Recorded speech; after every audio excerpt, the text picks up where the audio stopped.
Hello. ਨਮਸਤੇ sir, ਸਤਿ ਸ਼੍ਰੀ ਅਕਾਲ ਜੀ। ਸਤਿ ਸ਼੍ਰੀ ਅਕਾਲ ਭਾਜੀ। ਹੋਰ ਸੁਣਾਓ, ਸਿਹਤਾਂ ਠੀਕ ਹੈ ਜੀ? ਵਧੀਆ ਵਧੀਆ ਭਾਜੀ, ਤੁਸੀਂ ਸੁਣਾਓ ਜੀ, ਹੋਰ ਕਿਸ ਤਰ੍ਹਾਂ ਚੱਲਦਾ ਜੀ? ਬਸ ਸਭ ਵਧੀਆ। ਦੇਖਿਓ ਸਰ, ਸਕਰੀਨ ਨੂੰ ਸ਼ੇਅਰ ਕਰਕੇ ਇੱਕ ਮਿੰਟ। ਇੱਕ ਮਿੰਟ, ਉਹੀ ਦੇਖ ਰਿਹਾ ਜੀ ਮੈਂ। ਦੇਖੋ 3 ਆਪਸ਼ਨ ਆਣੇ ਤੁਹਾਡੇ ਕੋਲ। ਆ ਗਏ ਅੱਗੇ, ਮੈਂ ਡਾਕੂਮੈਂਟ ਦੇ ਵਿੱਚ ਜਾ ਕੇ ਜੀ ਮੇਰਾ ਆ ਦੇਖੋ ਚੱਲ ਪਿਆ ਭਾਜੀ। ਇਹੀ ਹੈ ਨਾ ਮੇਜਰਮੈਂਟ ਲਾਈਨ ਸਟੈਂਡਰਡ? ਹਾਂਜੀ ਹਾਂਜੀ ਹਾਂਜੀ ਸਰ। ਬਸ ਠੀਕ ਹੈ ਸਰ, ਇਹੀ ਹੈ ਜੀ। ਠੀਕ ਹੈ ਜੀ, ਠੀਕ ਹੈ। ਹਾਂਜੀ। ਕੋਈ ਹੋਰ ਗੱਲ ਸਰ, ਨਹੀਂ। ਤੁਸੀਂ ਕਿੱਥੋਂ ਬਿਲੋਂਗ ਕਰਦੇ ਸਰ? ਮੈਂ ਹੁਸ਼ਿਆਰਪੁਰ ਜੀ। ਅੱਛਾ, ਤੁਸੀਂ ਸਰ ਫਿਰ ਬੀਟੈਕ ਕੀਤੀ ਹੋਈ ਜੀ? ਮੈਂ ਐਮਟੈਕ ਜੀ। ਅੱਛਾ, ਉਧਰੋਂ ਹੁਸ਼ਿਆਰਪੁਰ ਤੋਂ ਕਿਹੜੇ ਕਾਲਜ ਜੀ?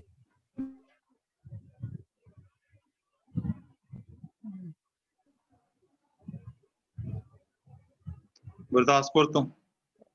ਤੇ ਆਪਣੇ ਬੇਅੰਤ ਸਿੰਘ ਚੋਂ ਜੀ? ਹਾਂਜੀ ਹਾਂਜੀ। ਅੱਛਾ, ਕਿਹੜਾ ਬੈਚ ਭਾਜੀ? 95। 95, ਓਕੇ। ਅੱਛਾ, ਤੁਹਾਡਾ ਜੂਨੀਅਰ ਹੁੰਦੇ ਸੀ ਮੇਰੇ ਦੋਸਤ, ਖੁਸ਼ ਕਮਲ ਹੁੰਦਾ ਸੀ ਇੱਕ ਕੰਪਿਊਟਰ ਵਿੱਚ, 97 ਬੈਚ। ਠੀਕ ਠੀਕ ਠੀਕ। ਸਾਡੇ ਨਾਲ ਦਾ ਲੜਕਾ ਸੀ, ਉਹ ਛੱਡ ਇੱਕ ਸੱਚ ਤੁਹਾਡਾ ਉਹ ਹੁੰਦਾ ਸੀ ਮੈਨੂੰ ਲੱਗਦਾ।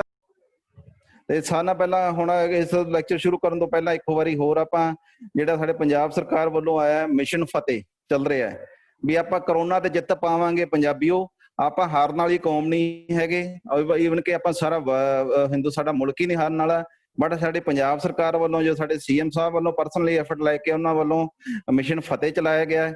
ਤੇ ਇਹਦੇ ਲਈ ਸਾਰਿਆਂ ਨਾਲ ਪਹਿਲਾਂ ਮੈਂ ਸਾਰਿਆਂ ਨੂੰ ਇੱਕ ਬੇਨਤੀ ਜ਼ਰੂਰ ਕਰਨੀ ਚਾਹਾਂ, ਜਿਹੜੀ ਪੰਜਾਬ ਸਰਕਾਰ ਵੱਲੋਂ ਵੀ ਹੈ, ਵੀ ਆਪਾਂ ਸਾਰੇ ਆਪਣੇ ਫੋਨ ਦੇ ਵਿੱਚ COVID-19 ਐਪ ਜ਼ਰੂਰ ਇੰਸਟਾਲ ਕਰਕੇ ਰੱਖੀਏ, ਵੀ ਇਹਦੇ ਨਾਲ ਆਪਾਂ ਨੂੰ ਇੱਕ ਤਾਂ ਇਹਦੇ ਬਾਰੇ ਜਾਣਕਾਰੀ ਮਿਲਦੀ ਰਹਿੰਦੀ ਹੈ। ਤੇ ਅੱਜ ਰੀਸੈਂਟਲੀ ਮੈਂ ਸਵੇਰੇ ਅਖਬਾਰ ਵਿੱਚ ਵੀ ਪੜ੍ਹ ਰਿਹਾ ਸੀ, ਆਪਣੇ ਚੀਫ ਸੈਕਟਰੀ ਜੀ ਦਾ ਅਖਬਾਰ 'ਚ ਨਿਊਜ਼ ਸੀ, ਵੀ ਇਹ ਕੋਵਿਡ ਐਪ ਦੇ ਵਿੱਚ ਹੁਣ ਉਹਨਾਂ ਨੇ ਉਹ ਵੀ ਕਰਤਾ, ਜੇ ਕਿਸੇ ਹੋਸਪਿਟਲ ਦੇ ਤੁਸੀਂ ਬੈੱਡਸ ਬਾਰੇ ਜਾਣਕਾਰੀ ਲੈਣੀ ਹੈ, ਕਿੱਥੇ ਕਿੰਨੇ ਬੈੱਡ ਹੈ, ਕਿਤੇ ਖਾਲੀ ਨੇ, ਉਹ ਵੀ ਇਹਦੇ ਵਿੱਚ ਹੁਣ ਪਤਾ ਲੱਗ ਜਾਏਗੀ। ਤੇ ਇਹਦੇ ਲਈ, ਕਰੋਨਾ ਦੇ ਲਈ ਆਪਾਂ ਸਾਰਿਆਂ ਨਾਲੋਂ ਪਹਿਲਾਂ ਤਾਂ ਹੈਂਡ ਵਾਸ਼ ਕਰੋ ਰੋਜ਼ਾਨਾ, ਘੱਟੋ ਘੱਟ 15-20 ਵਾਰੀ ਦਿਨ 'ਚ ਹੈਂਡ ਵਾਸ਼ ਕਰੋ, ਤੇ ਘੱਟੋ 20 ਸੈਕਿੰਡ ਹੈਂਡ ਵਾਸ਼ ਕਰੋ, ਤੇ ਹੈਂਡ ਸੈਨੀਟਾਈਜ਼ਰ ਦਾ ਯੂਜ਼ ਕਰੋ। ਜਦੋਂ ਤੁਸੀਂ ਬਾਹਰ ਜਾਂਦੇ ਹੋ, ਨਾਲ ਪੋਕਟ ਛੋਟਾ ਹੈਂਡ ਸੈਨੀਟਾਈਜ਼ਰ ਪੋਕਟ ਵਿੱਚ ਰੱਖੋ, ਮਾਸਕ ਪਹਿਨੋ, ਸੋਸ਼ਲ ਡਿਸਟੈਂਸਿੰਗ ਰੱਖੋ, 2 ਗਜ ਦੀ ਦੂਰੀ, ਤੇ ਅਵੋਇਡ ਹੈਂਡਸ਼ੇਕ। ਜਿਵੇਂ ਕਹਿੰਦੇ ਨਹੀਂ, 2 ਗਜ ਦੀ ਦੂਰੀ ਹੈ ਜ਼ਰੂਰੀ, कोरोना तो बचने ਲਈ ਜ਼ਰੂਰੀ। 2 गज की दूरी कोरोना से बचने के लिए है ਜ਼ਰੂਰੀ। ਆਪਾਂ ਨੂੰ ਇਹ ਕਰਨਾ ਚਾਹੀਦਾ। ਤੇ ਇੱਕ ਛੋਟੀ ਜਿਹੀਆਂ 2 ਮੈਂ ਆਹ ਲਾਈਨਾਂ ਪੜਾਂਗਾ। ਮੁੜ ਮੈਦਾਨਾਂ ਵਿੱਚ ਜ਼ੋਰ ਦਿਖਾਵਾਂਗੇ, ਮੁੜ ਕਾਰੋਬਾਰ ਚਲਾਵਾਂਗੇ, ਮੁੜ ਮੈਦਾਨਾਂ ਵਿੱਚ ਜ਼ੋਰ ਵਿਖਾਵਾਂਗੇ, ਮੁੜ ਕਾਰੋਬਾਰ ਚਲਾਵਾਂਗੇ ਪੰਜਾਬੀਓ, ਦੂਰੀ ਸਬਰ ਤੇ ਸਫਾਈ ਰੱਖ, ਅਸੀਂ ਕਰੋਨਾ ਉੱਤੇ ਵੀ ਫਤਿਹ ਪਾਵਾਂਗੇ, ਅਸੀਂ ਕਰੋਨਾ ਉੱਤੇ ਵੀ ਫਤਿਹ ਪਾਵਾਂਗੇ। ਚਲੋ ਅੱਗੇ ਆਪਾਂ ਅੱਜ ਦਾ ਟੌਪਿਕ ਸ਼ੁਰੂ ਕਰਦੇ ਹਾਂ। ਅੱਜ ਦਾ ਜਿਹੜਾ ਟੌਪਿਕ ਹੈ, ਸਾਰਿਆਂ ਨਾਲੋਂ ਪਹਿਲਾਂ ਮੈਜ਼ਰਮੈਂਟ, ਮਾਪ ਕੀ ਹੁੰਦਾ ਹੈ? ਜਿਵੇਂ ਹੈ, ਕਹਿੰਦੇ ਕਿਸੇ ਵੀ ਵਸਤੂ ਦੀ ਲੰਬਾਈ, ਚੌੜਾਈ, ਮੋਟਾਈ, ਉਚਾਈ ਅਤੇ ਵਿਆਸ ਆਦਿ ਸਾਈਜ਼ ਨੂੰ ਹੀ ਮਾਪ ਕਹਿੰਦੇ ਹਨ। ਜਿਵੇਂ ਕਿਸੇ ਵੀ ਕੋਈ ਚੀਜ਼ ਲੈ ਲਓ, ਕੋਈ ਪ੍ਰੋਡਕਟ ਲੈ ਲਓ, ਕੋਈ ਆਪਣੀ ਜੋਬ ਲੈ ਲਓ, ਕੁਝ ਵੀ ਲੈ ਲਓ, ਆਪਾਂ ਘਰੇ ਕੋਈ ਚੀਜ਼ ਲੈ ਕੇ ਆਉਣਾ, ਈਵਨ ਕਿ ਆਪਾਂ ਹਮੇਸ਼ਾ ਉਸ ਚੀਜ਼ ਦਾ ਸਾਈਜ਼ ਦੇਖਦੇ ਹਾਂ, ਵੀ ਉਹਦੀ ਕੋਈ ਸਾਈਜ਼, ਉਹਦੀ ਕੋਈ ਨਾ ਕੋਈ ਸਪੈਸੀਫਿਕੇਸ਼ਨ ਹੁੰਦੀ ਹੈ, ਉਹਦੀ ਇੰਨੀ ਲੈਂਥ ਹੈ, ਵੀ ਇੰਨੀ ਉਹਦੀ ਲੰਬਾਈ ਹੈ, ਚੌੜਾਈ ਹੈ, ਮੋਟਾਈ ਹੈ, ਉਚਾਈ ਹੈ, ਜਾਂ ਵਿਆਸ ਹੈ, ਚਾਹੇ ਕੋਈ ਰਾਊਂਡ ਹੈ, ਕੁਝ ਵੀ ਚੀਜ਼ ਹੈ, ਜਿਹੜਾ ਵੀ ਉਹਦਾ ਸਾਈਜ਼ ਹੁੰਦਾ ਹੈ, ਉਹਨੂੰ ਆਪਾਂ ਮੈਜ਼ਰਮੈਂਟ ਕਹਿੰਦੇ ਹਾਂ, ਮਾਪ ਕਹਿੰਦੇ ਹਾਂ ਉਸ ਚੀਜ਼ ਨੂੰ। ਤੇ ਮਾਪ ਦੇ ਉੱਤੇ ਜਿੰਨੀ ਇੰਡਸਟਰੀਜ਼ ਨੇ, ਉਹਦੀ ਸਾਰੀ ਪ੍ਰੋਡਕਸ਼ਨ ਉਹਦੇ ਤੇ ਡਿਪੈਂਡੈਂਟ ਹੈ, ਉਹਦੇ ਉੱਤੇ ਨਿਰਭਰ ਹੈ, ਕਿਸੇ ਮਾਪ ਤੇ। ਮੰਨ ਲਓ ਤੁਸੀਂ ਹੁਣ ਆਪਾਂ ਕੋਈ ਇੰਡਸਟਰੀ ਲਗਾ ਲਈ, ਆਪਾਂ ਪਹਿਲਾਂ ਜੋ ਵੀ ਪ੍ਰੋਡਕਟ ਤਿਆਰ ਕਰਨਾ, ਉਹਦੀ ਆਪਾਂ ਡਰਾਇੰਗ ਤਿਆਰ ਕਰਦੇ ਹਾਂ, ਤੇ ਡਰਾਇੰਗ ਦੇ ਵਿੱਚ ਆਪਾਂ ਪੂਰੀ ਉਹਦੀ ਡਿਮੈਂਸ਼ਨਿੰਗ ਦਿੰਦੇ ਹਾਂ, ਇਹਦੀ ਇੰਨੀ ਲੈਂਥ ਚਾਹੀਦੀ ਹੈ, ਇੰਨੀ ਵਿਡਥ ਚਾਹੀਦੀ ਹੈ, ਇੰਨੀ ਹਾਈਟ ਚਾਹੀਦੀ ਹੈ, ਇੰਨਾ ਉਹਦਾ ਡਾਇਆ ਚਾਹੀਦਾ, ਤੇ ਉਹ ਆਪਾਂ ਕਰਦੇ ਹਾਂ। ਮੰਨ ਲਓ ਤੁਸੀਂ ਕਿਤੇ ਮਾਰਕੀਟ ਦੇ ਵਿੱਚੋਂ ਕੋਈ ਆਰਡਰ ਲੈ ਲਿਆ, ਕਿਸੇ ਕੰਪਨੀ ਦੇ ਤੁਸੀਂ ਵੈਂਡਰ ਹੋ, ਉਹਨਾਂ ਨੂੰ ਕੋਈ ਪ੍ਰੋਡਕਟ ਤਿਆਰ ਕਰਕੇ ਦਿੰਦੇ ਹੋ, ਬਟ ਤੁਸੀਂ ਠੀਕ ਹੈ ਵਰਬਲੀ ਆਰਡਰ ਲੈ ਲਿਆ, ਡਰਾਇੰਗ ਤੁਸੀਂ ਲਈ ਨਹੀਂ ਉਹਨਾਂ ਤੋਂ, ਤੇ ਆਪਣੀ ਮਰਜ਼ੀ ਨਾਲ ਉਹਨਾਂ ਨੂੰ ਪ੍ਰੋਡਕਟ ਤਿਆਰ ਕਰਕੇ ਦੇਤਾ, ਤਾਂ ਆਪਣਾ ਤੁਸੀਂ ਲੋਟ ਉੱਥੇ ਭੇਜਤਾ। ਉਹਨਾਂ ਨੇ ਜਦੋਂ ਦੇਖਿਆ ਇਹ ਤਾਂ ਸਾਡੇ ਸਪੈਸੀਫਿਕੇਸ਼ਨ ਦੇ ਅਕੋਰਡਿੰਗ ਨਹੀਂ, ਇਹਦੀ ਜਿਹੜੀ ਜੋ ਵੀ ਇਹਦਾ ਮੈਜ਼ਰਮੈਂਟ ਹੈ ਸਾਡੇ ਲਈ ਫਿੱਟ ਨਹੀਂ ਹੈਗਾ, ਉਹ ਨਾਲ ਦੀ ਨਾਲ ਤੁਹਾਡਾ ਆਰਡਰ ਕੈਂਸਲ ਕਰਕੇ ਵਾਪਸ ਭੇਜ ਦੇਣਗੇ। ਤੁਹਾਡੀ ਤਾਂ ਸਾਰੀ ਜਿਹੜੀ ਪ੍ਰੋਡਕਸ਼ਨ ਹੈ, ਉਹਦਾ ਤੁਹਾਡੀ ਸਾਰੀ ਵੇਸਟ ਗਈ ਨਾ, ਜਿੰਨੀ ਪ੍ਰੋਡਕਸ਼ਨ ਤੁਸੀਂ ਕੀਤੀ ਸੀ, ਉਹਦਾ ਕੋਈ ਫਾਇਦਾ ਨਹੀਂ ਹੋਇਆ। ਇਸੇ ਲਈ ਆ ਮੈਜ਼ਰਮੈਂਟ ਦੇ ਉੱਪਰ ਹੀ ਜਿੰਨਾ ਵੀ ਇੱਕ ਇੰਡਸਟਰੀ ਦੀ ਜੋ ਵੀ ਪ੍ਰੋਡਕਸ਼ਨ ਹੈ, ਉਹ ਮੈਜ਼ਰਮੈਂਟ ਦੇ ਉੱਤੇ ਡਿਪੈਂਡੈਂਟ ਹੈ, ਵੀ ਜੋ ਵੀ ਤੁਸੀਂ ਕੋਈ ਪ੍ਰੋਡਕਟ ਤਿਆਰ ਕਰਨਾ ਉਹਦੇ ਅਕੋਰਡਿੰਗਲੀ ਤੁਸੀਂ ਉਹ ਟੂਲ ਡਿਵੈਲਪ ਕਰੋਗੇ। ਮੰਨ ਲਓ ਤੁਸੀਂ ਉਹਦੇ ਕੋਈ ਪ੍ਰੈਸ ਤੇ ਕਰਨਾ ਤਾਂ ਉਹਦੇ ਅਕੋਰਡਿੰਗਲੀ ਤੁਸੀਂ ਉਹਦੀ ਡਾਈ ਉਹਦੀ ਡਿਵੈਲਪ ਕਰੋਗੇ। ਉਸੇ ਤਰ੍ਹਾਂ ਉਹਨੂੰ ਵਾਇਰ ਕੱਟ ਤੇ ਉਹਦੀ ਡਾਈ ਕਟਵਾਓਗੇ, ਜਿੰਨੇ ਸਾਈਜ਼ ਦੀ ਡਾਈ ਚਾਹੀਦੀ ਹੈ, ਜਿੰਨੇ ਸਾਈਜ਼ ਦਾ ਟੂਲ ਡਿਵੈਲਪ ਕਰਨਾ, ਜਾਂ ਕੋਈ ਲੇਥ ਤੇ ਕਰਨਾ, ਜਾਂ CNC ਤੇ ਕਰਨਾ, ਜਾਂ ਮਿਲਿੰਗ ਤੇ ਕਰਨਾ, ਉਹ ਅਕੋਰਡਿੰਗਲੀ ਤੁਸੀਂ ਉਹਦੇ ਵੀ ਮੈਜ਼ਰਮੈਂਟ ਦੇ ਅਕੋਰਡਿੰਗਲੀ ਤਿਆਰ ਕਰੋਗੇ। ਐ ਨਹੀਂ ਆਪਣੀ ਮਰਜ਼ੀ ਨਾਲ ਜਿਹੜਾ ਤੁਹਾਡਾ ਜੀ ਕੀਤਾ ਯਾਰ ਆ ਚੱਲ ਠੀਕ ਹੈ ਆਪਣਾ ਐ ਤਿਆਰ ਕਰ ਦੋ, ਤਾਂ ਤੁਹਾਡਾ ਵੇਸਟ ਹੈ। ਵੀ ਉਹ ਇਹਦੇ ਮੈਜ਼ਰਮੈਂਟ ਦੇ ਉੱਤੇ ਹੀ ਸਾਰੀ ਇੰਡਸਟਰੀ, ਜਿੰਨੀ ਵੀ ਆਪਣੀ ਇੰਡਸਟਰੀ ਆ, ਮੈਜ਼ਰਮੈਂਟ ਦੇ ਉੱਤੇ ਹੀ ਡਿਪੈਂਡੈਂਟ ਹੈ। ਜੇ ਤੁਸੀਂ ਮਾਸ ਪ੍ਰੋਡਕਸ਼ਨ ਕਰਨੀ ਹੈ ਤਾਂ ਸਾਰੀ ਉਹਦੀ ਜੋ ਮੈਜ਼ਰਮੈਂਟ ਤੁਹਾਡੇ ਕੋਲ ਹੈ ਤਾਂ ਹੀ ਤੁਹਾਡੀ ਪ੍ਰੋਡਕਸ਼ਨ ਸਹੀ ਮਾਇਨੇ ਤਿਆਰ ਹੋਏਗੀ। ਅੱਗੇ ਯੂਨਿਟਸ ਆਫ ਮੈਜ਼ਰਮੈਂਟ, ਮਾਪ ਦੀਆਂ ਮੁੱਖ ਇਕਾਈਆਂ, ਵੀ ਪ੍ਰਮੁੱਖ ਇਕਾਈਆਂ ਕਿਹੜੀਆਂ ਨੇ? ਜਿਵੇਂ ਹੋ ਗਿਆ British system and metric system. ਸਾਰਿਆਂ ਨਾਲ ਪਹਿਲਾਂ ਆਪਾਂ ਬ੍ਰਿਟਿਸ਼ ਸਿਸਟਮ, ਇਹ ਕਾਫੀ ਪੁਰਾਣੇ ਸਮੇਂ ਚੱਲਦਾ ਸੀ ਬ੍ਰਿਟਿਸ਼ ਸਿਸਟਮ, ਵੀ ਜਿਵੇਂ ਆਪਣੇ ਸਾਡੇ ਦੇਸ਼ 'ਚ ਵੀ ਕਾਫੀ ਪਹਿਲਾਂ ਹੀ ਇਹ ਪ੍ਰਚਲਿਤ ਸੀ। ਇਹਦੇ 'ਚ ਇਹਨੂੰ ਜਾਂ ਤਾਂ ਆਪਾਂ FPS ਵੀ ਕਹਿ ਦਿੰਦੇ ਹਾਂ। FPS ਦਾ ਮੀਨਿੰਗ ਫੁੱਟ, ਪਾਉਂਡ ਤੇ ਸੈਕਿੰਡ ਪ੍ਰਣਾਲੀ ਵੀ ਕਹਿ ਦਿੰਦੇ ਨੇ।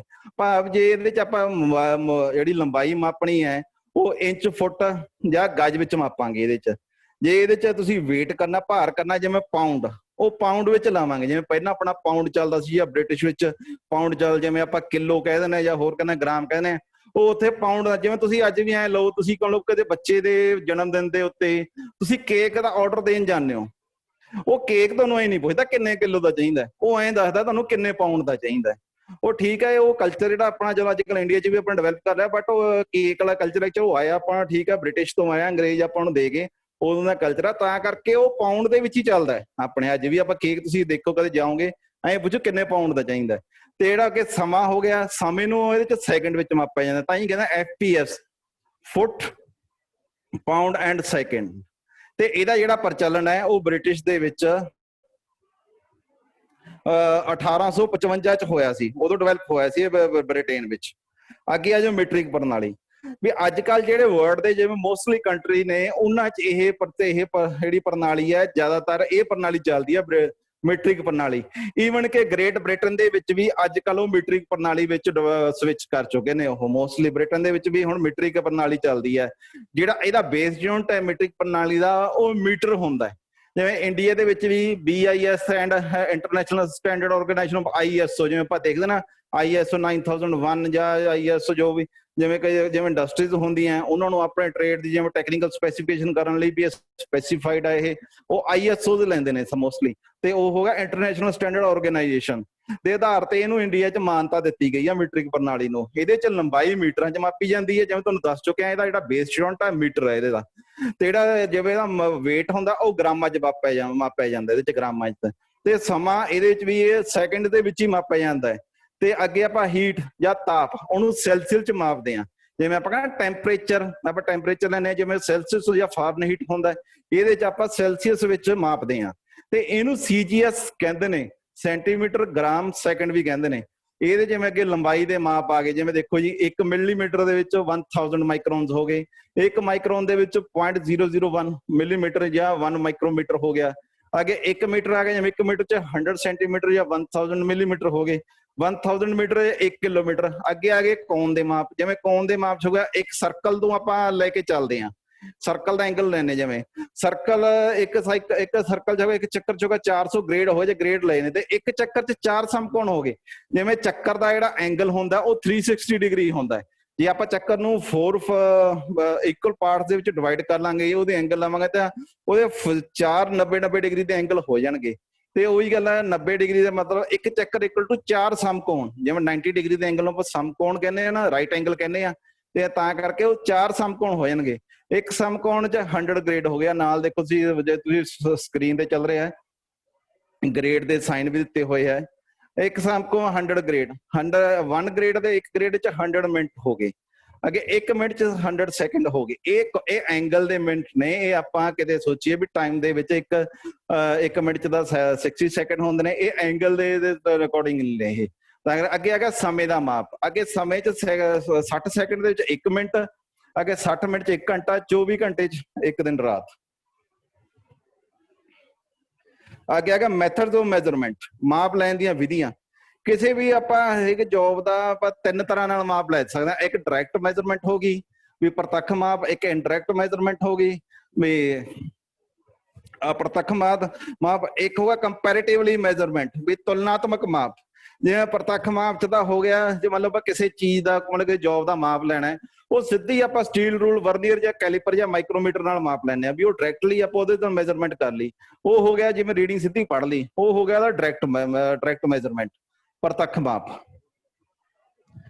ਅੱਗੇ ਆ ਜਾਓ ਜੀ, ਇਨਡਾਇਰੈਕਟ ਮੈਜ਼ਰਮੈਂਟ, ਪ੍ਰਤੱਖ ਮਾਪ। ਇਸ ਵਿਧੀ ਦੇ ਵਿੱਚ ਆਪਾਂ ਕਰਦੇ ਹਾਂ, ਜਿਵੇਂ ਕੋਈ ਜੋਬ ਦੀ ਜੇ ਮੈਜ਼ਰਮੈਂਟ ਕਰਨੀ ਹੈ, ਉਹ ਆਪਾਂ ਕਿਸੇ ਕੈਲੀਪਰ ਨਾਲ, ਜਿਵੇਂ ਆਊਟਸਾਈਡ ਕੈਲੀਪਰ ਜਾਂ ਇਨਸਾਈਡ ਕੈਲੀਪਰ ਨਾਲ ਉਹਨੂੰ ਪਹਿਲਾਂ ਮਿਲ ਲੈਂਦੇ ਆ, ਉੱਥੇ ਆਪਾਂ ਲੋਕ ਕਰ ਲੈਂਦੇ ਹਾਂ ਉਹਨੇ ਸਾਈਜ਼ ਤੇ ਫਿਰ ਉਹਨੂੰ ਜਿੰਨਾ ਖੁੱਲ ਜਾਂਦਾ ਉਹਨੂੰ ਆਪਾਂ ਸਟੀਲ ਰੂਪ ਦੇ ਉੱਤੇ ਮੈਜ਼ਰ ਕਰ ਲੈਣਾ। ਇਹ ਹੋਗਾ ਇਨਡਾਇਰੈਕਟਲੀ, ਕਿਉਂ ਇਹ ਆਪਾਂ ਡਾਇਰੈਕਟਲੀ ਨਹੀਂ ਕੀਤਾ, ਇਨਡਾਇਰੈਕਟਲੀ ਕੀਤਾ, ਤਾਂ ਕਰਕੇ ਇਹ ਇਨਡਾਇਰੈਕਟਲੀ ਮੈਜ਼ਰਮੈਂਟ ਹੋ ਗਈ। ਅੱਗੇ ਆ ਗਿਆ ਕੰਪੈਰੀਟਿਵਲੀ, ਤੁਲਨਾਤਮਕ ਮਾਪ। ਇਹ ਹੋ ਗਿਆ ਜਿਵੇਂ ਆਪਾਂ ਕੋਈ ਮਾਸਟਰ ਜੋਬ ਲੈ ਲਈ, ਵੀ ਉਹਦੇ ਆਪਣੇ ਕੋਲ ਡਰਾਇੰਗ ਨਹੀਂ ਆਈ ਜੋਬ ਦੀ, ਕੱਲੀ ਆਪਾਂ ਨੂੰ ਬਾਜ਼ਾਰ 'ਚ ਕੋਈ ਪੀਸ ਪਸੰਦ ਆ ਗਈ, ਯਾਰ ਇਹ ਤਾਂ ਬਹੁਤ ਵਧੀਆ, ਆਪਾਂ ਇਹੋ ਜਿਹਾ ਮਾਰਕੀਟ 'ਚ ਆਪਾਂ ਕਿਉਂ ਨਾ ਤਿਆਰ ਕਰਾਈਏ, ਤਾਂ ਉਹਦੇ ਲਈ ਜਿਹੜਾ ਉਹ ਤਿਆਰ ਹੁੰਦਾ ਹੈ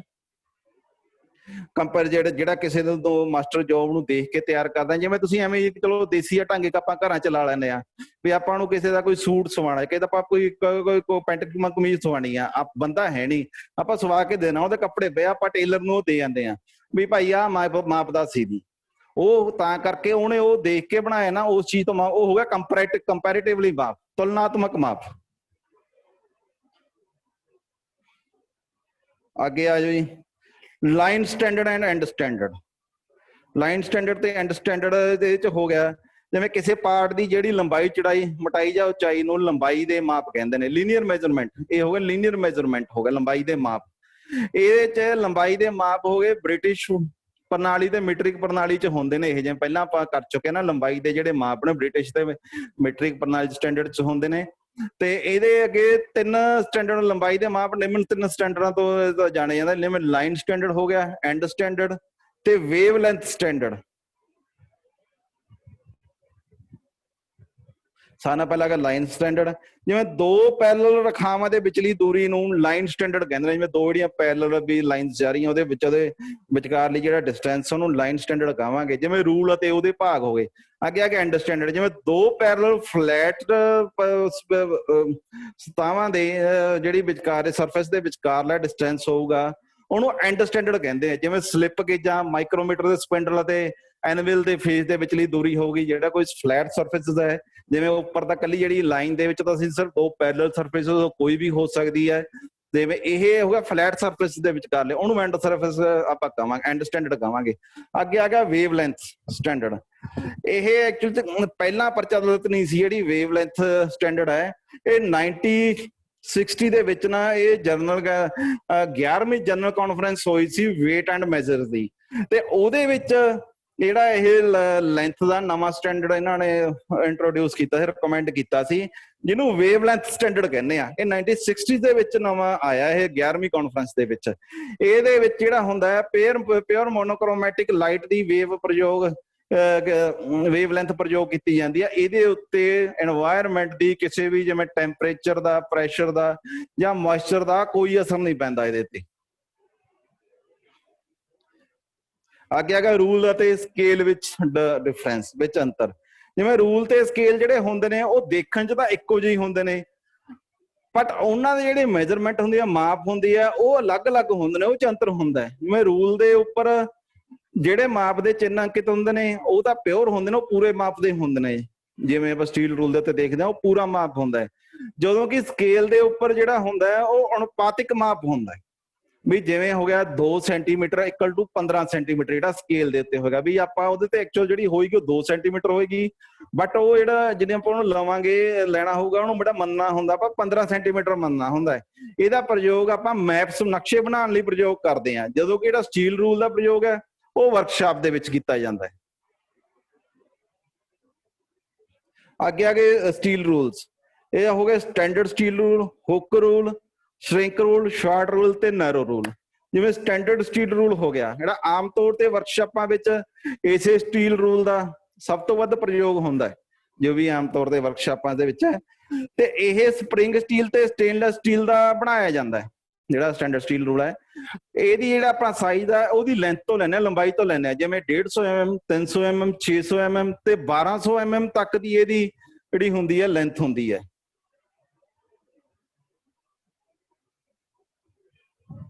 ਵੀ 1200 ਇਹ ਸਾਈਜ਼ ਦੇ ਵਿੱਚ ਮਾਰਕੀਟ ਵਿੱਚ ਮਿਲਦੇ ਨੇ 150 mm 300 mm 600 mm ਤੇ 1200 mm ਤੱਕ ਦੇ। ਇਹਦੇ ਉੱਪਰ ਇੰਚ ਤੇ ਮਿਲੀਮੀਟਰ ਦੋਵਾਂ ਦੇ ਹੀ ਸਾਈਨ ਇਹਦੇ ਉੱਤੇ ਅੰਕਿਤ ਹੁੰਦੇ ਨੇ, ਉਹਦੇ ਜਿਹੜੇ ਪ੍ਰਿੰਟ ਕੀਤੇ ਹੁੰਦੇ ਨੇ ਦੋਵੇਂ ਤਰ੍ਹਾਂ ਦੇ ਹੁੰਦੇ ਨੇ, ਇੰਚ ਤੇ ਮਿਲੀਮੀਟਰ। ਤੇ ਇਹਦੇ ਵਿੱਚ ਇੰਚਾਂ 'ਚ ਤਾਂ 1/64 ਇੰਚ ਤੱਕ ਦੇ ਭਾਗ ਤੇ ਮਿਲੀਮੀਟਰ 'ਚ 0.5 ਹੈ, ਮਿਲੀਮੀਟਰ 'ਚ 1/2 ਮਿਲੀਮੀਟਰ ਤੱਕ ਦੇ ਜਿਹੜੇ ਹੁੰਦੇ ਨੇ ਸਾਈਨ ਅੰਕਿਤ ਹੁੰਦੇ ਨੇ। ਅੱਗੇ ਆ ਗਿਆ ਜੀ ਹੁੱਕ ਰੂਲ। ਇਸ ਰੂਲ ਦੇ ਇੱਕ ਕਿਨਾਰੇ ਤੇ ਤਾਂ ਹੁੱਕ ਲੱਗਿਆ ਹੁੰਦਾ ਹੈ ਤੇ ਜਿਹਦੇ ਨਾਲ ਕਿਸੇ ਸਲਾਟ ਜਾਂ ਗਰੂਪ ਨੂੰ ਛੱਡ ਕੇ, ਜਿਵੇਂ ਕਿਸੇ ਸਲਾਟ ਜਾਂ ਗਰੂਪ ਦਾ ਬਣਿਆ ਹੋਇਆ ਕਿਸੇ ਜੋਬ ਦੇ ਉੱਤੇ, ਆਪਾਂ ਉਹ ਛੱਡ ਕੇ ਦੂਸਰੇ ਪਾਸੇ ਜਿਹੜੀ ਸਾਈਡ ਤੋਂ ਸਰਫੇਸ ਰਹਿ ਗਈ ਉਹਦੀ ਮੈਜ਼ਰਮੈਂਟ ਕਰਨੀ ਹੈ। ਉਹ ਆਪਾਂ ਨੂੰ ਮੁਸ਼ਕਿਲ ਹੋ ਜਾਂਦਾ ਯਾਰ ਕਿ ਹੁੱਕ ਤਾਂ ਉਹਦੇ ਚ ਪੈ ਜਾਂਦੇ ਸਲਾਟ ਜਾਂ ਗਰੂਪ ਚ ਪਾ ਕੇ, ਤੇ ਮੁੜ ਕੇ ਜਿਹੜਾ ਬਾਕੀ ਸਾਈਡ ਵਾਲਾ ਮਾਪ ਹੈ ਉਹ ਮਾਪਿਆ ਜਾਂਦਾ ਹੈ। ਇਹਦੇ ਚ ਵੀ ਹੋ ਗਿਆ ਸੈਂਟੀਮੀਟਰ, ਇੰਚ ਦੇ ਮਿਲੀਮੀਟਰ ਦੇ ਇਹਦੇ ਤੇ ਸਾਈਨ ਹੁੰਦੇ ਨੇ ਨਾ ਉੱਤੇ, ਤੇ ਇਹਦੇ ਉੱਪਰ ਇਨਸਾਈਡ ਕੈਲੀਪਰ ਦਾ ਮਾਪ ਵੀ ਸੈੱਟ ਕੀਤਾ ਜਾਂਦਾ ਇਹਦੇ ਚ। ਅੱਗੇ ਆ ਦੇਖੋ, ਜਿਵੇਂ ਇਹਦੀ ਅੱਗੇ ਆ ਡਾਇਗਰਾਮ ਆ ਗਈ ਜੀ, ਦੇਖੋ ਹੁੱਕ ਰੂਲ ਦੀ। ਅੱਗੇ ਹੈਗਾ ਸ਼ਰਿੰਕ ਰੂਲ। ਇਹ ਹੁੰਦਾ ਤਾਂ ਆਮ ਰੂਲ ਦੀ ਤਰ੍ਹਾਂ ਹੀ ਹੈ, ਪਰ ਜਿਹੜਾ ਇਹਦਾ ਐਕਚੁਅਲ ਸੈਂਟੀਮੀਟਰ ਹੁੰਦਾ ਹੈ, ਜਿਹੜਾ ਇਹਦੇ ਉੱਤੇ ਸੈਂਟੀਮੀਟਰ ਹੁੰਦਾ ਉਹ ਐਕਚੁਅਲ ਸੈਂਟੀਮੀਟਰ ਤੋਂ ਵੱਡਾ ਹੁੰਦਾ ਇਹਦੇ ਉੱਤੇ ਜਿਹੜਾ ਸੈਂਟੀਮੀਟਰ ਹੁੰਦਾ। ਜਿਹੜਾ ਕਿ ਮੰਨ ਲਓ ਕੋਈ ਆਪਾਂ ਮੈਟਲ ਨੂੰ ਜਿਵੇਂ ਉਹ ਮੈਲਟ ਕਰਦੇ ਆ, ਮੈਟਲ ਨੂੰ ਵੀ ਮੈਟਲ ਜੋ ਸ਼ਰਿੰਕ ਕਰਦੀ ਆ ਉਹਦੇ ਅਨੁਸਾਰ ਰੱਖਿਆ ਜਾਂਦਾ। ਇਹਦਾ ਪ੍ਰਯੋਗ ਜ਼ਿਆਦਾਤਰ ਤਾਂ ਪੈਟਰਨ ਮੇਕਰ ਕਰਦੇ ਨੇ, ਕਿਉਂਕਿ ਪੈਟਰਨ ਮੇਕਰ ਦੁਆਰਾ ਮੋਲਡ ਤਿਆਰ ਹੁੰਦੇ ਨੇ। ਤੇ ਜਦੋਂ ਆਪਾਂ ਕੋਈ ਮੰਨ ਲਓ ਜਿਹੜੀ ਮੈਟਲ ਹੈ ਉਹਨੂੰ ਪਿਘਲਾ ਕੇ ਮੈਲਟ ਕਰਕੇ ਮੋਲਡ 'ਚ ਪਾਈ ਜਾਂਦੀ ਹੈ ਤਾਂ ਉਹ ਠੰਡੀ ਹੋਣ ਤੋਂ ਬਾਅਦ ਸ਼ਰਿੰਕ ਕਰ ਜਾਂਦੀ ਹੈ। ਤੇ ਇਹਦੇ ਲਈ ਇਸ ਲਈ ਜਿਹੜਾ ਕਾਸਟ ਦਾ ਸਾਈਜ਼ ਬਣੇ, ਜਿਹੜਾ ਆਪਾਂ ਨੂੰ ਸਾਈਡ ਚਾਹੀਦਾ ਹੈ ਵੀ ਉਸੇ ਜਿਹੜਾ ਕਾਸਟ ਕੀਤਾ ਪਾਰਟ ਆ ਉਹ ਸਾਈਜ਼ ਦਾ ਬਣੇ, ਕਿਉਂਕਿ ਜਿਹੜੇ ਪੈਟਰਨ ਹੁੰਦੇ ਨੇ ਉਹ ਪਹਿਲਾਂ ਹੀ ਵੱਡੇ ਆਕਾਰ ਦੇ ਬਣਾ, ਜਿੰਨਾ ਆਪਾਂ ਨੂੰ ਸਾਈਜ਼ ਚਾਹੀਦਾ ਹੁੰਦਾ ਹੈ ਜਿਹੜਾ ਕਾਸਟ ਦਾ, ਵੀ ਉਹ ਤਾਂ ਵੱਡੇ ਸਾਈਜ਼ ਦੇ ਬਣਾਏ ਜਾਂਦੇ ਨੇ ਕੁਝ ਕੁ ਪੈਟਰਨ। ਕਿਉਂ ਜਦੋਂ ਵਿੱਚ ਮੈਟਲ ਪਾਵਾਂਗੇ ਉਹ ਸ਼ਰਿੰਕ ਕਰੂਗਾ, ਉਹ ਸੁੰਗੜ ਜਾਊਗੀ। ਜੇ ਆਪਾਂ ਪੂਰੇ ਸਾਈਜ਼ ਦਾ ਪੈਟਰਨ ਤਿਆਰ ਕੀਤਾ ਤਾਂ ਆਪਾਂ ਨੇ ਜੋਬ ਦਾ ਫਰਕ ਰਹਿ ਜਾਊਗਾ, ਤਾਂ ਕਿ ਥੋੜੇ ਜਿਹੇ ਵੱਡੇ ਕਰਕੇ ਬਣਾਏ ਜਾਂਦੇ ਆ। ਤੇ ਇਸੇ ਕਰਕੇ ਜਿਹੜਾ ਸ਼ਰਿੰਕ ਰੂਲ ਦਾ ਸੈਂਟੀਮੀਟਰ ਹੈ ਉਹ ਅਸਲ ਸੈਂਟੀਮੀਟਰ ਤੋਂ ਵੀ ਵੱਡਾ ਹੁੰਦਾ ਹੈ। ਅੱਗੇ ਹੈਗਾ ਸ਼ਾਰਟ ਰੂਲ। ਇਹ ਸ਼ਾਰਟ ਰੂਲ ਛੋਟੇ ਇਹਨਾਂ ਦਾ ਰੂਲ ਦਾ ਇੱਕ ਸੈੱਟ ਹੁੰਦਾ ਹੈ, ਵੀ ਅਪਰੋਕਸੀਮੇਟਲੀ ਇਹ 5 ਰੂਲ ਹੁੰਦੇ ਨੇ। ਇਹਦੇ ਦੁਆਰਾ ਗਰੂਪ ਜਾਂ ਸਲੋਟ ਦਾ ਮਾਪ ਲਿਆ ਜਾਂਦਾ ਹੈ। ਇਹਦੇ ਵਿੱਚ ਇੱਕ ਸੈੱਟ 'ਚ 5, 10, 12.5, 20 ਅਤੇ 25 ਮਿਲੀਮੀਟਰ ਦੇ mm ਦੇ ਮਾਪ ਦੇ ਰੂਲ ਹੁੰਦੇ ਨੇ। ਤੇ ਇਹਨਾਂ ਨੂੰ ਪਕੜਨ ਲਈ ਇੱਕ ਜਿਹੜਾ ਦੇਖੋ ਜਿਵੇਂ ਡਾਇਗਰਾਮ ਤੁਸੀਂ ਦੇਖ ਰਹੇ ਹੋ, ਇੱਕ ਹੋਲਡਰ ਹੁੰਦਾ। ਇਹਦਾ ਇੱਕ ਪਾਸੇ ਦੇ ਉੱਤੇ ਤਾਂ ਸਲੋਟ ਕੱਟੀ ਹੁੰਦੀ ਹੈ, ਦੂਜੇ ਪਾਸੇ ਨਰਲਿੰਗ ਕੀਤੀ ਹੁੰਦੀ ਹੈ ਤਾਂ ਕਿ ਆਪਾਂ ਨੂੰ ਹੱਥ 'ਚ ਪਕੜਨ 'ਚ ਆਸਾਨੀ ਰਵੇ। ਅੱਗੇ ਨੈਰੋ ਰੂਲ, ਜਿਵੇਂ ਇਹਦੇ ਨਾਂ ਤੋਂ ਹੀ ਸਪਸ਼ਟ ਹੈ ਨੈਰੋ ਰੂਲ। ਇਹ ਰੂਲ ਦਾ ਪ੍ਰਯੋਗ ਤੰਗ ਜਗ੍ਹਾ ਦਾ, ਕੋਈ ਜਿਵੇਂ ਨੈਰੋ ਤੰਗ ਜਗ੍ਹਾ ਦਾ ਮਾਪ ਲੈਣ ਲਈ ਕੀਤਾ ਜਾਂਦਾ। ਵੀ ਕੋਈ ਜਿਵੇਂ ਕੋਈ ਸ਼ਾਰਟ ਜਾਂ ਕੋਈ ਨੈਰੋ ਜਗ੍ਹਾ ਸਪੇਸ ਆ ਉੱਥੋਂ ਮਾਪ ਲੈਣ ਲਈ, ਜਿੱਥੇ ਵੀ ਆਮ ਸਟੀਲ ਰੂਲ ਨਾਲ ਆਪਾਂ ਮੈਜ਼ਰਮੈਂਟ ਨਹੀਂ ਕਰ ਸਕਦੇ। ਇਹਦੀ ਮੋਟਾਈ ਤੇ ਚੜਾਈ ਬਹੁਤ ਘੱਟ ਹੁੰਦੀ, ਜਿਵੇਂ ਅਪਰੋਕਸੀਮੇਟਲੀ ਇਹਦੀ ਵਿਡਥ ਹੁੰਦੀ ਆ 5 mm ਤੇ ਇਹਦੀ ਜਿਹੜੀ ਮੋਟਾਈ ਹੁੰਦੀ ਆ ਮੰਨ ਲਓ ਉਹ ਹੁੰਦੀ ਆ 2 mm ਹੁੰਦੀ ਹੈ ਇਹਦੀ। ਤੇ ਇਹਦੇ ਉੱਪਰ ਵੀ ਸੈਂਟੀਮੀਟਰ ਤੇ ਇੰਚਾਂ ਦੇ ਵਿੱਚ ਸਾਈਨ ਹੁੰਦੇ ਨੇ। ਅੱਗੇ ਆ ਗਏ ਟਾਈਪਸ ਆਫ ਸਟੀਲ ਰੂਲ। ਪਹਿਲਾਂ ਮੈਂ ਇਹ ਕਰਨ ਤੋਂ ਪਹਿਲਾਂ ਮੈਂ ਤੁਹਾਨੂੰ ਇੱਕ ਕੋਟ ਸੁਣਾਉਣੀ ਚਾਹੂੰਗਾ। ਉਹ ਸਾਡੀ ਬੇਟੀ ਨੇ ਲਿਖ ਕੇ ਲਿਖੀ ਸੀ। ਕਹਿੰਦਾ, no one becomes the best before helping the rest. No one becomes best before helping the rest. ਵੀ ਕੋਈ ਵੀ ਬੰਦਾ ਬੈਸਟ ਨਹੀਂ ਬਣ ਸਕਦਾ ਵੀ ਦੂਜਿਆਂ ਦੀ ਹੈਲਪ ਕਰਨ ਤੋਂ ਪਹਿਲਾਂ, ਦੂਜਿਆਂ ਦੀ ਹੈਲਪ ਕਰਨ ਤੋਂ ਬਿਨਾਂ ਵੀ ਬੈਸਟ ਨਹੀਂ ਬਣ ਸਕਦਾ। ਤਾਂ ਕਰਕੇ ਆਪਾਂ ਨੂੰ ਸਾਰਿਆਂ ਨੂੰ ਥੋੜਾ ਜਿਹਾ ਰੂਲ ਵੀ ਇਹ ਫੋਲੋ ਕਰ ਲੈਣਾ ਚਾਹੀਦਾ ਹੈ ਲਾਈਫ ਦੇ ਵਿੱਚ। ਸਟੀਲ ਰੂਲ ਦੇ ਹੇਠ ਲਿਖੇ ਇਹ 10 ਤਰ੍ਹਾਂ ਦੇ ਹੁੰਦੇ ਨੇ steel rule. Standard steel rule, flexible steel rule, flexible rule, narrow rule, key seat rule, short rule, hook rule, shrink rule, caliper rule, steel tape rule ਤੇ ਸਟੀਲ ਟੇਪ। ਅੱਗੇ ਆਪਾਂ ਕੁਛ ਕੁ ਦਾ ਪਹਿਲਾਂ ਕਰੀ ਚੱਕੇ ਡਿਫਾਈਨ ਤੇ ਹੁਣ 5 ਨੂੰ ਕਰਾਂਗੇ। ਫਲੈਕਸੀਬਲ ਰੂਲ, ਜਿਵੇਂ ਇਹਦੇ ਨਾਂ ਤੋਂ ਹੀ ਸਪਸ਼ਟ ਹੈ, ਫਲੈਕਸੀਬਿਲਿਟੀ, ਲਚੀਲਾਪਨ। ਇਹਦੇ ਚ ਲਚਕੀਲਾਪਨ ਹੁੰਦਾ ਹੈ ਵੀ ਜਿਵੇਂ ਇਸ ਰੂਲ ਦੇ ਵਿੱਚ ਇਹ ਵੀ ਮਾਰਕੀਟ ਦੇ ਵਿੱਚ 150 mm 300 mm 600 mm ਦੇ ਵਿੱਚ ਦੇ ਸਾਈਜ਼ ਦੇ ਮਿਲਦੇ ਨੇ। ਤੇ ਇਹਦੇ ਕਿਨਾਰਿਆਂ ਤੇ ਵੀ ਇੱਕ ਕਿਨਾਰੇ ਤੇ ਤਾਂ ਇੰਚਾਂ ਚ ਹੁੰਦੇ ਨੇ ਤੇ ਦੂਜੇ ਕਿਨਾਰੇ ਤੇ ਮਿਲੀਮੀਟਰ ਦੇ ਵਿੱਚ ਸਾਈਨ ਹੁੰਦੇ ਨੇ। ਇਹਦਾ ਪ੍ਰਯੋਗ ਟੇਢੀ ਮੇਢੀ ਉੱਤਲ ਅਵਤਲ ਸਤਹ ਦਾ ਮਾਪ ਲੈਣ ਲਈ ਕੀਤਾ ਜਾਂਦਾ। ਵੀ ਕੋਈ ਉਬੜ ਖਾਬੜ ਸਰਫੇਸ ਹੋ ਗਈ, ਜਿਵੇਂ ਉੱਤਲ ਅਵਤਲ ਆਪਾਂ ਜਿਵੇਂ ਮੋਸਟਲੀ ਮੈਟ੍ਰਿਕ ਦੇ ਵਿੱਚ ਸਾਇੰਸ ਦੇ ਵਿੱਚ ਪੜ੍ਹਾਈ ਹੋਈ ਹੈ 10ਵੀਂ ਤੱਕ, ਉੱਤਲ ਅਵਤਲ ਲੈਂਜ ਨਹੀਂ ਹੁੰਦੇ ਸਾਇੰਸ ਦੇ ਵਿੱਚ ਆਉਂਦਾ ਸੀ। ਕਨਕੇਵ ਲੈਂਸ, ਕਨਵੈਕਸ ਲੈਂਸ, ਜਿਵੇਂ ਦੇਖੋ ਇੱਕ ਲੈਂਜ ਤਾਂ ਵਿਚਾਲੋਂ ਜੇ ਉੱਪਰ ਉੱਠਿਆ ਹੁੰਦਾ, ਇੱਕ ਵਿਚਾਲੋਂ ਜੇ ਥੱਲੇ ਦੱਬਿਆ ਹੁੰਦਾ, ਉੱਤਲ ਅਵਤਲ ਸਰਫੇਸ ਉਹਨੂੰ ਕਹਿੰਦੇ ਆਪਾਂ। ਉਹ ਜਿਵੇਂ ਦੂਰ ਦੀ ਜਾਂ ਨੇੜੇ ਦੀ ਨਿਗਲ ਲਈ ਕੰਮ ਆਉਂਦੇ ਨੇ। ਜਿਵੇਂ ਤੁਸੀਂ ਕਾਰਾਂ ਦੇ ਸ਼ੀਸ਼ਿਆਂ ਤੇ ਵੀ ਲਿਖਦੇ ਹੋ, ਦੇਖਿਆ ਉੱਤੇ ਉਹ ਲਿਖਿਆ ਹੁੰਦਾ ਵੀ ਅਪੀਅਰਸ ਫੋਰ ਐਕਚੁਅਲੀ, ਐਵੇਂ ਜੇ ਸ਼ਾਇਦ ਲੈਂਗੁਏਜ ਮੈਂ ਥੋੜੇ ਮੇਰੇ ਸਕਿਪ ਕਰ ਗਈ, ਮਾਈਂਡ ਚੋਂ ਲਿਖਿਆ ਹੁੰਦਾ ਜਿਹੜੇ ਕਾਰਾਂ ਦੇ ਸ਼ੀਸ਼ੇ ਵੀ ਹੁੰਦੇ ਨੇ, RVM ਰੀਅਰ ਵਿਊ ਮਿਰਰ ਹੁੰਦੇ ਨੇ, ਵੀ ਉਸੇ ਤਰ੍ਹਾਂ ਹੀ ਉਹ ਉੱਤਲ ਅਵਤਲ ਲੈਂਜ ਦਾ ਹੁੰਦਾ ਵੀ ਉਬੜ ਖਾਬੜ ਸਰਫੇਸ ਦੇ ਲਈ ਮੈਜ਼ਰ ਕਰਨ ਲਈ ਆਪਾਂ ਵਰਤਦੇ ਹਾਂ। ਕੀ ਸ਼ੀਟ ਰੂਲ, ਇਹ ਦੋ ਰੂਲਾਂ ਨੂੰ ਜੋੜ ਕੇ ਬਣਾਇਆ ਜਾਂਦਾ ਹੈ। ਇਹਦੇ ਇੱਕ ਪਾਸੇ ਦਾ ਚੌੜਾ ਰੂਲ ਹੈ ਤੇ ਦੂਜੇ ਪਾਸੇ ਨੈਰੋ ਰੂਲ ਫਿੱਟ ਕੀਤਾ ਜਾਂਦਾ ਹੈ। ਤੇ ਜਿਹੜਾ ਇੱਕ ਕਿਨਾਰਾ ਤਿਰਛਾ ਜਾਂ ਉਹ ਬੈਵਲ ਹੁੰਦਾ, ਇਹਦਾ ਪ੍ਰਯੋਗ ਜਿਵੇਂ ਕੋਈ ਰਾਉਂਡ ਜੋਬਸ ਹੋ ਗਈ ਜਾਂ ਪਾਈਪਸ ਹੋ ਗਈ, ਉਹਦੀ ਆਊਟਰ ਸਰਫੇਸ ਦੇ ਉੱਤੇ ਪੈਰਲਲ ਲਾਈਨਸ ਖਿੱਚਣ ਦੇ ਲਈ ਜਾਂ ਕੀ ਵੇਜ਼ ਦੀ ਮਾਰਕਿੰਗ ਕਰਨ ਲਈ ਬਣਿਆ ਹੁੰਦਾ। ਜਿਵੇਂ ਆ ਦੇਖੋ ਅੱਗੇ ਜਿਵੇਂ ਅੱਗੇ ਡਾਇਗਰਾਮ ਆ ਗਈ ਇਹਦੀ, ਦੇਖੋ ਕੀ ਸਟੀਲ ਰੂਲ ਦੀ। ਇਸ ਤਰ੍ਹਾਂ ਦੇਖੋ ਇੱਕ ਸਾਈਡ ਤੋਂ ਦੇਖੋ ਇਹ ਤਿਰਛਾ ਬਣਿਆ ਹੋਇਆ ਤੇ ਆ ਦੂਜਾ ਨਾਲ ਦੇਖੋ ਉਹਦੀ ਮਾਰਕਿੰਗ ਕਰਨ ਲਈ ਲੱਗੇ ਹੋਏ ਨੇ। ਜੇ ਮਾਰਕਿੰਗ ਕਰਨੀ ਹੈ ਤੇ ਹੋਲਡ ਕਰਕੇ ਅੱਗੇ ਆ ਗਿਆ ਜੀ ਕੈਲੀਪਰ ਰੂਲ। ਇਹ ਵੀ ਕੈਲੀਪਰ ਆ। ਇਹ ਕੈਲੀਪਰ ਵਾਂਗ ਇੱਕ ਸਲਾਈਡਿੰਗ ਰੂਲ ਹੁੰਦਾ, ਇਹਦੇ ਇੱਕ ਪਾਸਾ ਚੌੜਾ ਹੁੰਦਾ ਤੇ ਉਹਦੇ ਵਿਚਕਾਰ ਇੱਕ ਨੈਰੋ ਰੂਲ ਸਲਾਈਡ ਕੀਤਾ ਕਰਦਾ ਹੈ। ਤੇ ਇਹਦੇ ਵਿੱਚ ਵੀ ਕੈਲੀਪਰ ਵਾਂਗ ਜਾਦ ਹੁੰਦੇ ਨੇ। ਇਸ ਦੇ ਦੁਆਰਾ ਜਾਦ ਦੇ ਅੰਦਰ ਤੇ ਬਾਹਰ ਦਾ ਸਾਈਜ਼ ਮਾਪਿਆ ਜਾਂਦਾ। ਇਹ ਵੀ ਜਿਵੇਂ ਬੰਨੇ ਕੈਲੀਪਰ ਦੇ ਵਾਂਗ ਹੀ ਹੁੰਦਾ।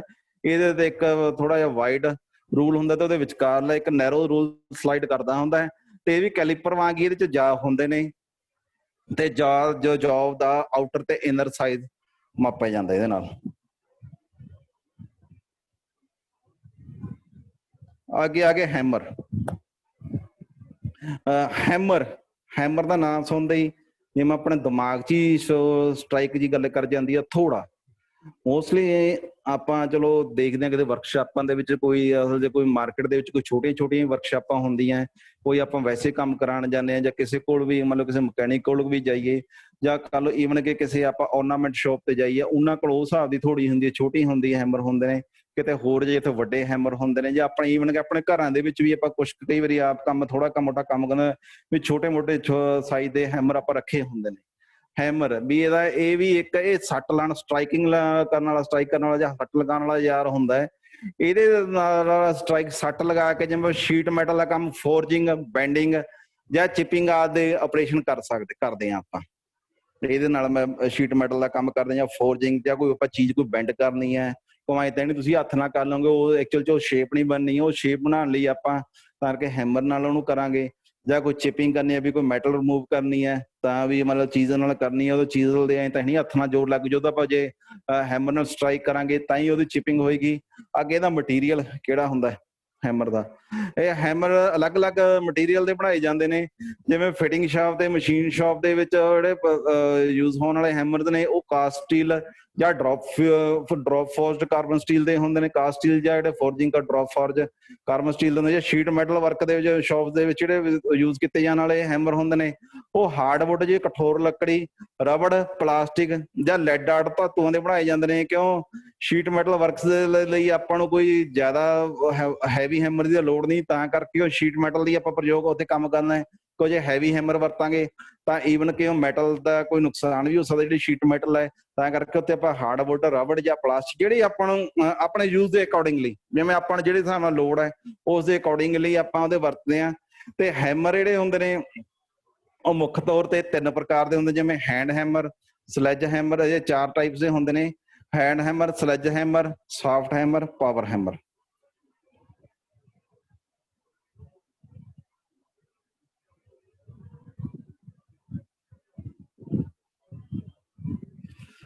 ਅੱਗੇ ਆ ਗਿਆ ਹੈਂਡ ਹੈਮਰ। ਜਿਹੜੇ ਜਿਵੇਂ ਨਾਂ ਤੋਂ ਹੀ ਸਪਸ਼ਟ ਹੈਂਡ ਹੈਮਰ ਵੀ ਚਲੋ ਹੈ ਤਾਂ ਸਾਰੀ ਮੋਸਟਲੀ ਹੈਂਡ ਟੂਲਸ ਟਾਈਪ ਵੀ ਹੁੰਦੇ ਨੇ। ਹੈਂਡ ਹੈਮਰ ਜਿਹੜੇ ਇਹ ਹੈਮਰ ਹੁੰਦੇ ਮਸ਼ੀਨ ਸ਼ਾਪ ਤੇ ਫਿਟਿੰਗ ਸ਼ਾਪ 'ਚ ਆਪਾਂ ਇਹਦਾ ਜ਼ਿਆਦਾ ਪ੍ਰਯੋਗ ਕਰਦੇ ਹਾਂ। ਹੈਂਡ ਹੈਮਰ ਦਾ ਵੀ ਵਰਤੀ ਉੱਥੇ ਜਾਂਦੇ ਨੇ। ਇਹ ਕਾਸਟ ਸਟੀਲ ਦੇ ਬਣਾਏ ਜਾਂਦੇ ਨੇ। ਇਹਨਾਂ ਦੇ ਫੇਸ ਤੇ ਪੇਨ ਹਾਰਡ ਅਤੇ ਟੈਂਪਰ ਕੀਤੇ। ਜਿਹੜੇ ਫੇਸ ਹੋ ਗਿਆ, ਇਹਦਾ ਫੇਸ ਹੋ ਗਿਆ ਜਿਵੇਂ ਪੀਨ ਹੋ ਗਿਆ, ਜਿਵੇਂ ਇੱਕ ਸਾਈਡ ਤੇ ਫੇਸ ਹੁੰਦਾ ਦੂਸਰੇ ਸਾਈਡ ਤੇ ਪੀਨ ਹੁੰਦਾ ਹੈ। ਉਹ ਪੀਨਸ ਦੀਆਂ ਅੱਡ ਟਾਈਪਸ ਹੁੰਦੀਆਂ, ਅੱਗੇ ਤੁਹਾਨੂੰ ਐਕਸਪਲੇਨ ਕਰਦਾ ਸਾਰਾ ਵੀ ਇਹਦੇ ਉਹ ਹਾਰਡ ਤੇ ਟੈਂਪਰ ਕੀਤੇ ਹੁੰਦੇ ਨੇ। ਤਾਂ ਤੇ ਜਦਕਿ ਇਹਦਾ ਜਿਹੜਾ ਵਿਚਕਾਰਲਾ ਭਾਗ ਹੈ, ਜਿਹੜਾ ਵਿਚਕਾਰਲਾ ਹੁੰਦਾ ਜਿਵੇਂ ਉਹ ਹੁੰਦਾ ਉਹ ਸੌਫਟ ਰੱਖਿਆ ਜਾਂਦਾ ਹੈ। ਉਸ ਨੂੰ ਵਿਚਕਾਰਲੇ ਭਾਗ ਨੂੰ ਪੋਸਟ ਕਹਿੰਦੇ ਹਨ। ਕਿ ਜੇ ਮੰਨ ਲਓ ਸਾਰਾ ਹੀ ਹਾਰਡ ਟੈਂਪਰ ਹੋਵੇ ਤਾਂ ਜਦੋਂ ਆਪਾਂ ਉਹਨੂੰ ਵਰਤਾਂਗੇ ਤਾਂ ਹੈਮਰ ਡੈਮੇਜ ਹੋ ਸਕਦਾ, ਕਰੈਕ ਹੋ ਸਕਦਾ, ਕੁਝ ਵੀ ਹੋ ਸਕਦਾ, ਵੀ ਉਹ ਸ਼ੌਕ ਅਬਜ਼ਰਵ ਹੋਵੇ ਤਾਂ ਥੋੜਾ ਜਿਹਾ ਉਹਨੂੰ ਸੌਫਟ ਰੱਖਿਆ ਵੀ ਚਲੇ। ਜਿਹੜਾ ਪੋਸਟ ਵਾਲਾ ਭਾਗ ਅੰਡਾਕਾਰ ਖੋਖਲਾ ਹੁੰਦਾ ਹੈ, ਦੇ ਵਿੱਚ ਕਹ ਲਓ ਆਈ ਹੋਲ ਟਾਈਪ, ਉਹਨੂੰ ਆਈ ਹੋਲ ਕਹਿੰਦੇ ਨੇ। ਉਹ ਆਈ ਦੀ ਤਰ੍ਹਾਂ ਉਹਦੀ ਸ਼ੇਪ ਹੁੰਦੀ ਹੈ, ਦੇਖੋ ਆਈ ਹੋਲ ਹੁੰਦਾ ਹੈ। ਉਹਨੂੰ ਆਈ ਹੋਲ ਅੰਡਾਕਾਰ ਇਸ ਲਈ ਬਣਾਇਆ ਤਾਂ ਕਿ ਉਹ ਚ ਆਪਾਂ ਹੈਂਡਲ ਫਿੱਟ ਕਰ ਸਕੀਏ। ਵੀ ਉਹਨੂੰ ਜਦੋਂ ਹੈਂਡਲ ਫਿੱਟ ਕਰਦੇ ਆ ਤਾਂ ਉਹਦੇ ਚ ਪੱਤੜ ਜਾਂ ਵੈਜ, ਜਿਵੇਂ ਵੈਜ ਕਹਿੰਦੇ, ਵੈਜ ਲਗਾਈ ਜਾ ਸਕੇ ਤਾਂ ਕਿ ਉਹਨੂੰ ਹੈਂਡਲ ਨੂੰ ਲੂਜ਼ ਹੋਣ ਦਾ ਜਾਂ ਬਾਹਰ ਨਿਕਲਣ ਦਾ ਡਰ ਨਾ ਰਵੇ, ਉਹਦੇ ਚ ਜਿਹੜਾ ਹੈਂਡਲ ਆ ਉਹ ਫਿੱਟ ਰਹਿ ਸਕੇ ਉਹਦੇ ਚ। ਤੇ ਜਿਹੜੇ ਹੈਮਰ ਨੇ ਇਹ ਮਾਰਕੀਟ ਦੇ ਵਿੱਚ weight ਦੇ ਅਕੋਰਡਿੰਗਲੀ ਮਿਲਦੇ ਨੇ, ਜਿਵੇਂ 125 ਗ੍ਰਾਮ ਤੋਂ ਲੈ ਕੇ 1.5 ਕਿਲੋ ਤੱਕ ਦੇ weight ਦੇ ਮਾਰਕੀਟ 'ਚ ਹੈਮਰ ਹੁੰਦੇ ਨੇ। ਤੇ ਅੱਗੇ ਇਹਦੀ ਹੋ ਗਈਆਂ ਜਿਹੜੇ 3 ਤਰ੍ਹਾਂ ਦੇ ਪੈਨ ਹੁੰਦੇ ਨੇ। ਅੱਗੇ ਹੈਮਰ ਨੂੰ ਆਪਾਂ ਜਿਹੜਾ ਡਿਫਾਈਨ ਕਰਦੇ ਹਾਂ, ਇੱਕ weight ਤੇ ਇੱਕ ਪੈਨ ਦੇ ਪੀਨ ਦੇ ਅਕੋਰਡਿੰਗਲੀ ਡਿਫਾਈਨ ਕਰਦੇ ਹਾਂ। ਜਿਹੜੇ ਇਹਦੇ 3 ਤਰ੍ਹਾਂ ਦੇ ਪੀਨ ਹੁੰਦੇ, ਜਿਵੇਂ ਬਾਲ ਪੀਨ ਹੈਮਰ ਹੋ ਗਿਆ, ਕ੍ਰਾਸ ਪੀਨ ਹੋ ਗਿਆ ਜੀ, ਸਟ੍ਰੇਟ ਅਜਿਹੇ ਪੀਨ ਹੋ ਗਿਆ। ਜਿਵੇਂ ਦੇਖੋ ਬਾਲ ਪੀਨ ਹੋ ਗਿਆ, ਬਾਲ ਪੀਨ ਹੈਮਰ ਹੈ ਜਿਹੜਾ, ਇਹਦਾ ਫੇਸ ਤਾਂ ਇਹਦਾ ਫਲੈਟ ਹੀ ਹੁੰਦਾ ਹੈ, ਤੇ ਜਿਹੜਾ ਦੂਸਰੇ ਪਾਸੇ ਸਿਰਫ ਹੁੰਦੀ ਜਿਹੜੀ ਪੇਨ ਕਹਿੰਦੇ ਇਹਨਾਂ ਨੂੰ, ਉਹ ਬਾਲ ਦੀ ਤਰ੍ਹਾਂ ਅੰਡਾਕਾਰ ਹੁੰਦੀ ਆ, ਸਰਕੂਲਰ ਹੁੰਦੀ ਹੈ ਬਾਲ ਦੀ ਤਰ੍ਹਾਂ। ਤੇ ਇਹਦਾ ਪ੍ਰਯੋਗ ਰਿਫਟਿੰਗ, ਚਿਪਿੰਗ ਅਤੇ ਬੈਂਡਿੰਗ ਆਦਿ ਕੰਮਾਂ ਲਈ ਕਰਦੇ ਹਾਂ ਆਪਾਂ। ਅੱਗੇ ਹੈਗਾ ਕ੍ਰਾਸ ਪੀਨ ਹੈਮਰ। ਜਿਹੜਾ ਇਹਦਾ ਫੇਸ ਹੈ ਉਹ ਵੀ ਫੇਸ ਵੀ ਫਲੈਟ ਹੁੰਦਾ ਹੈ, ਪਰ ਜਿਹੜਾ ਪੈਨ ਹੈਂਡਲ ਦੇ ਕ੍ਰਾਸ ਵਿੱਚ ਬਣੀ ਹੁੰਦੀ ਹੈ, ਵੀ ਜਿਹੜੀ ਦੀ ਪੀਨ ਹੈ ਉਹ ਹੈਂਡਲ ਦੇ ਕ੍ਰਾਸ ਵਿੱਚ ਬਣੀ ਹੁੰਦੀ ਹੈ। ਇਹਦਾ ਪ੍ਰਯੋਗ ਸ਼ੀਟ ਮੈਟਲ ਜੌਬ ਦੇ ਵਿੱਚ ਨਾਲੀਆਂ ਤੇ ਚੈਨਲ ਆਦਿ ਬਣਾਉਣ ਲਈ ਜਾਂ ਜੌਬ ਦੇ ਅੰਦਰੂਨੀ ਕੋਨੇ ਬਣਾਉਣ ਲਈ ਕੀਤਾ। ਜਿਹੜਾ ਇਹਦੀ ਯੂਜ਼ ਹੈ ਉਹ, ਜਿਵੇਂ ਆਪਾਂ ਸ਼ੀਟ ਦੇ ਮੈਟਲ ਦੇ ਤੁਸੀਂ ਦੇਖਦੇ ਹੋ, ਚਾਦਰਾਂ ਦੇਖਦੇ ਹੋਵੋਗੇ, ਜਿਵੇਂ ਕਈ ਵਾਰੀ ਸ਼ੌਪਸ ਦੇ ਬਾਹਰ ਕੋਈ ਛੱਪੜ ਲੱਗੇ ਹੁੰਦੇ ਨੇ ਜਾਂ ਹੋਰ ਹੁੰਦੇ ਨੇ, ਵਿਚਕਾਰ ਜਿਵੇਂ ਨਾਲੀਆਂ ਜਾਂ ਕੋਈ ਹੋਰ ਚੈਨਲ ਬਣੇ ਹੁੰਦੇ ਨੇ, ਵੀ ਉਹਦੇ ਵਿੱਚ ਇਹਦਾ ਪ੍ਰਯੋਗ ਕੀਤਾ ਹੈ। ਜਾਂ ਕੋਈ ਇਨਰ ਕੋਰਨਰ ਨੇ ਉਹ ਬਣਾਉਣ ਲਈ ਇਹਦਾ ਪ੍ਰਯੋਗ ਕੀਤਾ ਜਾਂਦਾ ਹੈ। ਤੇ BICS ਦੇ ਅਨੁਸਾਰ ਇਹ ਵੀ 125 ਗ੍ਰਾਮ ਤੋਂ 1.5 ਕਿਲੋਗ੍ਰਾਮ ਤੱਕ ਦੇ ਹੁੰਦੇ ਨੇ। ਆ ਦੇਖੋ ਡਾਇਗ੍ਰਾਮ ਦਿੱਤੀਆਂ ਹੋਈਆਂ, ਬਾਲ ਪਿਨ, ਸਟ੍ਰੇਟ ਪਿਨ ਤੇ ਕ੍ਰੋਸ ਪਿਨ। ਅੱਗੇ ਸਟ੍ਰੇਟ ਪਿਨ ਹੈਮਰ। ਇਸ ਹੈਮਰ ਦੀ ਜਿਹੜੀ ਪੇਨ ਹੈ ਉਹ ਹੈਂਡਲ ਦੀ ਸੀਧ ਵਿੱਚ ਹੀ ਹੁੰਦੀ ਆ, ਉਹਦੀ ਸੇਧ 'ਚ ਹੀ ਬਣੀ ਹੁੰਦੀ ਆ। ਜਿਹੜਾ ਇਹਦਾ ਫੇਸ ਹੈ ਉਹ ਵੀ ਫਲੈਟ ਹੁੰਦਾ, ਇਹਦਾ ਫੇਸ ਵੀ। ਇਹਦਾ ਪ੍ਰਯੋਗ ਸ਼ੀਟ ਜਾਬ ਵਿੱਚ ਨਾਲੀਆਂ ਤੇ ਚੈਨਲ ਬਣਾਉਣ ਲਈ, ਇਹਦਾ ਵੀ ਉਸੇ ਤਰ੍ਹਾਂ ਹੀ ਵੀ ਜੌਬ ਵਿੱਚ ਨਾਲੀਆਂ ਦੇ ਚੈਨਲ ਬਣਾਉਣ ਲਈ ਕੀਤਾ ਜਾਂਦਾ ਹੈ। BIS ਦੇ ਅਨੁਸਾਰ ਇਹ ਵੀ 125 ਗ੍ਰਾਮ ਤੋਂ 1.5 ਕਿਲੋਗ੍ਰਾਮ ਤੱਕ ਦੇ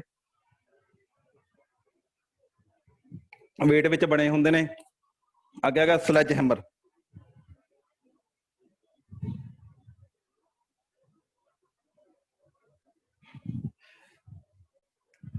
ਇਹਦੇ ਦੋਵੇਂ ਫੇਸ, ਜਿਹੜਾ ਸਲੈਜ ਹੈਮਰ ਹੈ, ਜਿਵੇਂ ਦੇਖੋ ਦੇਖੋ ਡਾਇਗ੍ਰਾਮ ਦੇ ਜੋ ਉੱਪਰ ਤਾਂ ਲੈਫਟ ਸਾਈਡ ਤੇ ਜਿਹੜੇ ਇਹਦੇ ਦੋਵੇਂ ਫੇਸ ਆ ਉਹ ਫਲੈਟ ਹੁੰਦੇ ਨੇ। ਇਹਦਾ ਪ੍ਰਯੋਗ ਹੈਵੀ ਵਰਕਸ ਦੇ ਲਈ, ਭਾਰੀ ਕੰਮਾਂ ਲਈ ਕੀਤਾ ਜਾਂਦਾ ਹੈ। ਆਮ ਤੌਰ ਤੇ ਬਲੈਕ ਸਮਿਥੀ ਵਿਭਾਗ ਵਿੱਚ ਇਹਦਾ ਪ੍ਰਯੋਗ ਕੀਤਾ ਜਾਂਦਾ। ਬਲੈਕ ਜਿਵੇਂ ਸਮਿਥੀ ਜੋ ਸ਼ੌਪਸ ਹੁੰਦੀਆਂ ਨੇ ਜਾਂ ਬਲੈਕ ਸਮਿਥੀ ਹੋ ਗਈਆਂ, ਵੀ ਉਹਦੇ 'ਚ ਇਹਦਾ ਜ਼ਿਆਦਾ ਯੂਜ਼ ਕੀਤਾ ਜਾਂਦਾ ਹੈ। ਇਹਦਾ ਵਜ਼ਨ 2 ਕਿਲੋਗ੍ਰਾਮ ਤੋਂ 10 ਕਿਲੋ ਤੱਕ ਦਾ ਹੁੰਦਾ ਹੈ। ਤੇ ਇਹਦੇ ਹੈਂਡਲ ਦਾ ਵੀ, ਜਿਹੜੇ ਵਜਨ ਦੇ ਅਨੁਸਾਰ ਇਹਦੇ ਹੈਂਡਲ ਦੀ ਲੰਬਾਈ ਵੀ 600 mm ਤੋਂ 900 mm ਤੱਕ ਰੱਖੀ ਜਾਂਦੀ ਹੈ। ਜਿਹੜਾ ਇਹਦਾ ਹੈਂਡਲ ਹੁੰਦਾ, ਕਿ ਦੇਖੋ ਹੈਵੀ weight ਹੈ ਇਹਦਾ 2 ਕਿਲੋ ਤੋਂ 10 10 kg ਤੱਕ ਦਾ ਹੈ, ਤਾਂ ਕਰਕੇ ਫਿਰ ਇਹਦਾ ਹੈਂਡਲ ਵੀ ਥੋੜਾ ਜਿਹਾ ਰੱਖਣਾ ਪਏ। ਤਾਂ 600 mm ਤੋਂ 900 mm ਤੱਕ ਇਹਦੀ ਲੈਂਥ ਹੁੰਦੀ ਹੈ। ਆਹ ਦੇਖੋ ਡਾਇਗ੍ਰਾਮ 'ਚ ਦੇਖ ਲਓ ਸਲੈਜ ਹੈਮਰ। ਅੱਗੇ ਹੈਗਾ ਸੌਫਟ ਹੈਮਰ।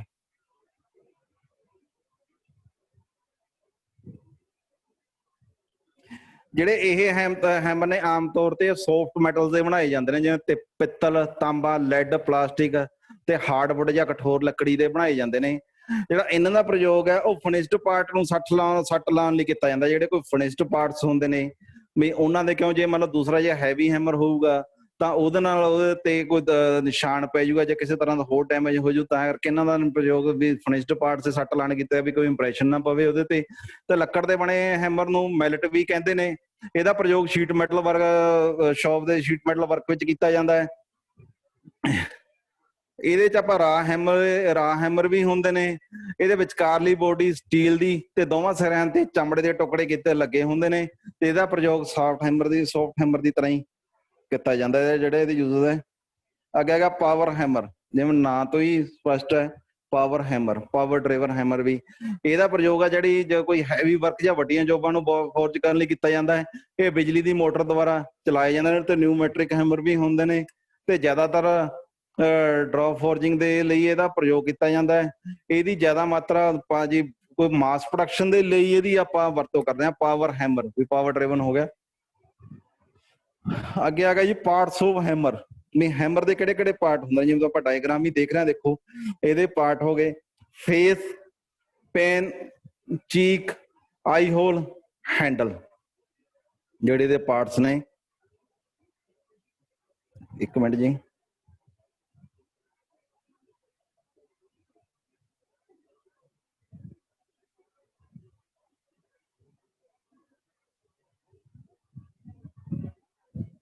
ਜਿਵੇਂ ਫੇਸ ਹੋ ਗਿਆ, ਇਹਦਾ ਇਸੇ ਜਿਹੜੇ ਫੇਸ ਦੇ ਨਾਲ ਹੀ ਆਪਾਂ ਸੱਟ ਲਗਾਉਂਦੇ ਹਾਂ, ਚੋਟ ਲਗਾਉਂਦੇ ਹਾਂ। ਇਹਦੇ ਭਾਗ ਦੁਆਰਾ ਹੀ ਚੋਟ ਲਾਈ, ਜਿਵੇਂ ਕਿਸੇ ਦੇ ਆਪਾਂ ਕੋਈ ਜੌਬ ਤੇ ਵਰਕ ਕਰਨਾ, ਕੋਈ ਸਟ੍ਰਾਈਕ ਕਰਨਾ ਹੈ, ਤਾਂ ਉਹ ਫੇਸ ਨਾਲ ਹੀ ਲਗਾਈ ਜਾਂਦੀ ਹੈ। ਇਹਦੇ ਚ ਹਲਕੀ ਜੀ ਕਨਵੈਕਸਿਵਿਟੀ ਰੱਖੀ ਜਾਂਦੀ ਹੈ, ਤਾਂ ਕਿ ਜਿਹੜੇ ਜਿਹੜੇ ਕਾਰਨਰਸ ਨੇ ਉਹ ਜੌਬ ਦੇ ਵਿੱਚ ਨਾ ਘੁਸ ਜਾਣ। ਮੰਨ ਲਓ ਆਪਾਂ ਦੱਬ ਕੇ ਸੱਟ ਮਾਰੀ, ਵੀ ਕਈ ਵਾਰੀ ਉਹਦੇ ਕਾਰਨਰ ਕਿਸੇ ਜੌਬ ਦੇ ਵਿੱਚ ਹੀ ਫਸ ਜਾਣ, ਵੀ ਆਪਾਂ ਨੂੰ ਮੁੜ ਕੇ ਮੁਸ਼ਕਲ ਆਵੇ, ਤਾਂ ਕਰਕੇ ਇਹਦੇ ਕਨਵੈਕਸਿਵਿਟੀ ਰੱਖੀ ਜਾਂਦੀ ਹੈ। ਜਿਹੜਾ ਇਹਦਾ ਫੇਸ ਹੈ ਇਹ ਹਾਰਡ ਹੁੰਦਾ ਇਹਦਾ। ਤੇ ਅੱਗੇ ਜਿਵੇਂ ਡਾਇਗਰਾਮ ਦੇ ਵਿੱਚ ਤੁਸੀਂ ਦੇਖ ਰਹੇ ਹੋ, ਆ ਪਹਿਲਾਂ ਨਿਚਲਾ ਪਾਰਟ ਹੋ ਗਿਆ, ਦੇਖੋ ਫੇਸ ਹੋ ਗਿਆ, ਆ ਵਿਚਾਲੇ ਦੇਖੋ ਤੁਸੀਂ ਆਈ ਹੋਲ ਟਾਈਪ ਵੈਜ ਜਾਂ ਇੱਕ ਹਾਈ ਹੋਲ ਹੋ ਗਿਆ, ਉੱਪਰ ਪੇਨ ਹੋ ਗਿਆ, ਰਾਉਂਡ ਆ ਸਰਫੇਸ, ਹੈਂਡਲ ਹੋ ਗਿਆ, ਇਧਰ ਆ ਚੀਕ ਹੋ ਗਿਆ, ਦੇਖੋ ਪੇਨ ਇਹਦਾ ਦੂਸਰਾ ਸਿਰਾ ਹੁੰਦਾ ਹੈ। ਜਿਵੇਂ ਇੱਕ ਪਾਸੇ ਫੇਸ ਹੋ ਗਿਆ ਤੇ ਜਿਹੜਾ ਨੈਕਸਟ ਕਾਰਨਰ ਹੁੰਦਾ ਉਹ ਪੇਨ ਹੁੰਦਾ ਹੈ। ਇਹਦਾ ਪ੍ਰਯੋਗ ਜੌਬ ਜਾਂ ਜੋ ਪਾਰਟ ਨੂੰ ਕੋਈ ਸਪੈਸ਼ਲ ਵਿਸ਼ੇਸ਼ ਕਰ, ਜਿਵੇਂ ਕੋਈ ਫਾਰਮਿੰਗ ਕਰਨੀ ਜਾਂ ਹੋਰ ਕਰਨੀ ਹੈ, ਕੋਈ ਰਾਉਂਡ ਸਰਫੇਸ ਬਣਾਉਣੀ ਹੈ, ਇਹਦਾ ਪ੍ਰਯੋਗ ਉਹਦੇ ਲਈ ਕਰਦੇ ਹਾਂ ਆਪਾਂ, ਵੀ ਜੌਬ ਨੂੰ ਕੋਈ ਵਿਸ਼ੇਸ਼ ਕਾਰ, ਕੋਈ ਸ਼ੇਪ ਦੇਣੀ ਹੈ, ਉਹਦੇ ਲਈ ਕੀਤਾ ਜਾਂਦਾ। ਇਹ 3 ਆਕਾਰ ਦੀ ਹੁੰਦੀ ਹੈ ਪੇਨ ਵੀ, ਬਾਲ ਪੇਨ, ਕਰਾਸ ਪੇਨ ਤੇ ਸਟ੍ਰੇਟ ਪੇਨ। ਇਹਦਾ ਪੇਨ ਵੀ ਇਹ ਵੀ ਹਾਰਡ ਹੁੰਦਾ ਹੈ। ਅੱਗੇ ਚੀਕ, ਹੈਮਰ ਦੇ ਵਿਚਕਾਰਲੇ ਭਾਗ ਨੂੰ ਚੀਕ ਕਹਿੰਦੇ ਆ। ਇਹਦੇ ਉੱਪਰ ਹੈਮਰ ਜਿਹੜਾ ਭਾਰ, ਜਿਹੜੀ ਹੈਮਰ ਦਾ ਕਿੰਨੇ weight ਦਾ ਹੈਮਰ ਹੈ, ਉਹ ਇਹਦੇ ਉੱਤੇ ਚੀਕ ਦੇ ਉੱਪਰ ਹੀ ਸਟੈਂਪਡ ਕੀਤਾ ਜਾਂਦਾ ਹੈ, ਵੀ ਸਟੈਂਪ ਲਾਈ ਜਾਂਦੀ। ਵੀ ਆਪਾਂ ਨੂੰ ਜੇ ਕੋਈ ਚੈੱਕ ਕਰਨਾ ਵਾ ਮਾਰਕੀਟ ਜਾਂ ਹੈਮਰ ਲੈਣ ਜਾਈਏ, ਆਪਾਂ ਕਹੀਏ ਭਾਈ 150 ਗ੍ਰਾਮ ਦਾ ਜਾਂ ਹੈਮਰ ਦੇ, ਜਿਸ ਤਰ੍ਹਾਂ ਵੀ ਆਪਾਂ ਜਿਹੜੀ ਵੀ ਆਪਾਂ ਨੂੰ ਹਿਸਾਬ ਦੀ ਲੋੜ ਹੈ, ਆਪਾਂ ਕਹੀਏ ਆਪਾਂ ਨੂੰ ਪਤਾ ਨਹੀਂ ਯਾਰ, ਵੀ ਆਪਾਂ ਨੂੰ ਸ਼ੱਕ ਹੈ, ਬੰਦੇ ਨੇ ਆਪਾਂ ਨੂੰ ਗਲਤ ਦੱਸਦੇ ਕੋਲ, ਚਲੋ ਕੋਈ ਵੇਇੰਗ ਸਕੇਲ ਨਹੀਂ ਹੈ ਜਾਂ ਕੁਝ ਹੋਰ ਨਹੀਂ ਹੈਗਾ, ਆਪਾਂ ਭਾਰ ਕਰਨਾ, ਜਿਹੜਾ ਇਹਦੇ ਉੱਤੇ ਸਟੈਂਪ ਲੱਗੀ ਹੋਊਗੀ ਚੀਕ ਦੇ ਉੱਤੇ, ਤੇ ਇਹ ਭਾਗ ਸੌਫਟ ਰੱਖਿਆ ਜਾਂਦਾ ਤਾਂ ਕਿ ਹੈਮਰ ਟੁੱਟ ਨਾ ਸਕੇ। ਜਿਵੇਂ ਪਹਿਲਾਂ ਵੀ ਤੁਹਾਨੂੰ ਦੱਸ ਚੁੱਕਾ, ਸੱਟ ਮਾਰਾਂਗੇ ਆਪਾਂ, ਜੇ ਮੰਨ ਲਓ ਸਾਰਾ ਹੈਮਰ ਹੀ ਹਾਰਡ ਹੋਏਗਾ, ਉਹ ਚ ਕ੍ਰੈਕ ਵੀ ਹੋ ਸਕਦਾ, ਕਿਸੇ ਤਰ੍ਹਾਂ ਦਾ ਵੀ ਐਕਸੀਡੈਂਟ ਹੋ ਸਕਦਾ, ਤਾਂ ਕਰਕੇ ਵੀ ਸ਼ੌਕ ਅਬਜ਼ੋਰਬ ਹੋ ਜਾਓਗੇ। ਆਈ ਹੋਲ, ਜਿਹੜੀ ਇਹਦੀ ਫਿਗਰ ਹੈ, ਇਹ ਆਈ ਦੀ ਅੱਖ ਦੀ ਤਰ੍ਹਾਂ ਹੁੰਦੀ ਹੈ ਆਈ ਹੋਲ। ਇਹਦੇ ਚ ਹੈਂਡਲ ਫਿੱਟ ਕਰਕੇ ਉਹਦੇ ਚ ਪੱਤੜ ਜਾਂ ਵੈਜ ਲਗਾ ਦੇ ਜਾਂਦੇ, ਵੀ ਇਹ ਹੈਂਡਲ ਮੂਵ ਨਾ ਕਰ ਸਕੇ। ਹੈਂਡਲ ਜਾਂ ਹੈਂਡਲ ਢਿੱਲ ਗਿਆ, ਜਿਵੇਂ ਕਈ ਵਾਰ ਆਪਾਂ ਦੇਖਦੇ ਹਾਂ, ਆਪਾਂ ਕੰਮ ਕਰਦੇ ਹਾਂ, ਹੈਂਡਲ ਦਾ ਆਪਣੇ ਹੱਥ 'ਚ ਰਹਿ ਜਾਂਦਾ ਹੈ, ਉਹ ਹੈਮਰ ਬਾਹਰ ਨਿਕਲ ਜਾਂਦਾ, ਕਿਸੇ ਤਰ੍ਹਾਂ ਨਾਲ ਸੱਟ ਨਾ ਕੋਈ ਐਕਸੀਡੈਂਟ ਨਾ ਹੋ ਸਕੇ, ਤਾਂ ਕਰਕੇ ਇਹ ਧਿਆਨ ਰੱਖਣ ਵਾਲੀ ਗੱਲ ਹੁੰਦੀ ਹੈ। ਕਿਉਂਕਿ ਹੈਂਡਲ ਜਿਹੜਾ ਇਹ ਹੈਂਡਲ ਹੈ ਹਾਰਡ ਵੁੱਡ ਦਾ ਹੁੰਦਾ ਹੈ, ਇਹ ਤੇ ਸ਼ੌਕ ਅਬਜ਼ੋਰਵਰ ਹੁੰਦਾ ਹੈ, ਵੀ ਜਦੋਂ ਆਪਾਂ ਮੰਨ ਲਓ ਹੈਮਰ ਕਿਸੇ ਤੇ ਮਾਰਦੇ ਹਾਂ, ਜਿਵੇਂ ਗੱਡੀਆਂ ਦੇ ਸ਼ੌਕਰ ਹੁੰਦੇ ਨੇ, ਸ਼ੌਕ ਅਬਜ਼ੋਰਵਰ ਹੋ ਗਏ ਨਾ, ਆਪਾਂ ਗੱਡੀ 'ਚ ਬੈਠਾ, ਖੱਡੇ 'ਚ ਗੱਡੀ ਬੁੜ ਗਈ ਤਾਂ ਆਪਾਂ ਨੂੰ ਪਤਾ ਨਹੀਂ ਲੱਗਦਾ ਯਾਰ ਖੱਡਾ ਆ ਗਿਆ। ਜੇ ਮੰਨ ਲਓ ਕਈ ਵਾਰ ਗੱਡੀ ਦੇ ਸ਼ੌਕਰ ਖਰਾਬ ਹੋਣ ਤਾਂ ਮੁੜ ਕੇ ਆਪਾਂ ਨੂੰ ਵੀ ਪਤਾ ਲੱਗਦਾ ਯਾਰ ਭੈਣ ਖੱਡੇ 'ਚ ਗੱਡੀ ਵੁੜ ਗਈ। ਉਸੇ ਤਰ੍ਹਾਂ ਹੀ ਇਹ ਸ਼ੌਕ ਅਬਜ਼ੋਰਵਰ ਹੁੰਦਾ ਹੈਂਡਲ, ਵੀ ਜਦੋਂ ਆਪਾਂ ਮਾਰਦੇ ਹਾਂ, ਆਪਾਂ ਤੁਸੀਂ ਦੇਖੋ ਆਪਣੇ ਹੱਥ ਤੇ ਤਾਂ ਨਹੀਂ ਸੱਟ ਆਉਂਦੀ, ਵੀ ਤਾਂ ਕਰਕੇ ਹੈਂਡਲ ਉਸ ਤਰ੍ਹਾਂ ਦਾ ਹੋਣਾ ਚਾਹੀਦਾ, ਤਾਂ ਵੁੱਡਨ ਹਾਰਡ ਵੁੱਡ ਦਾ ਹੁੰਦਾ।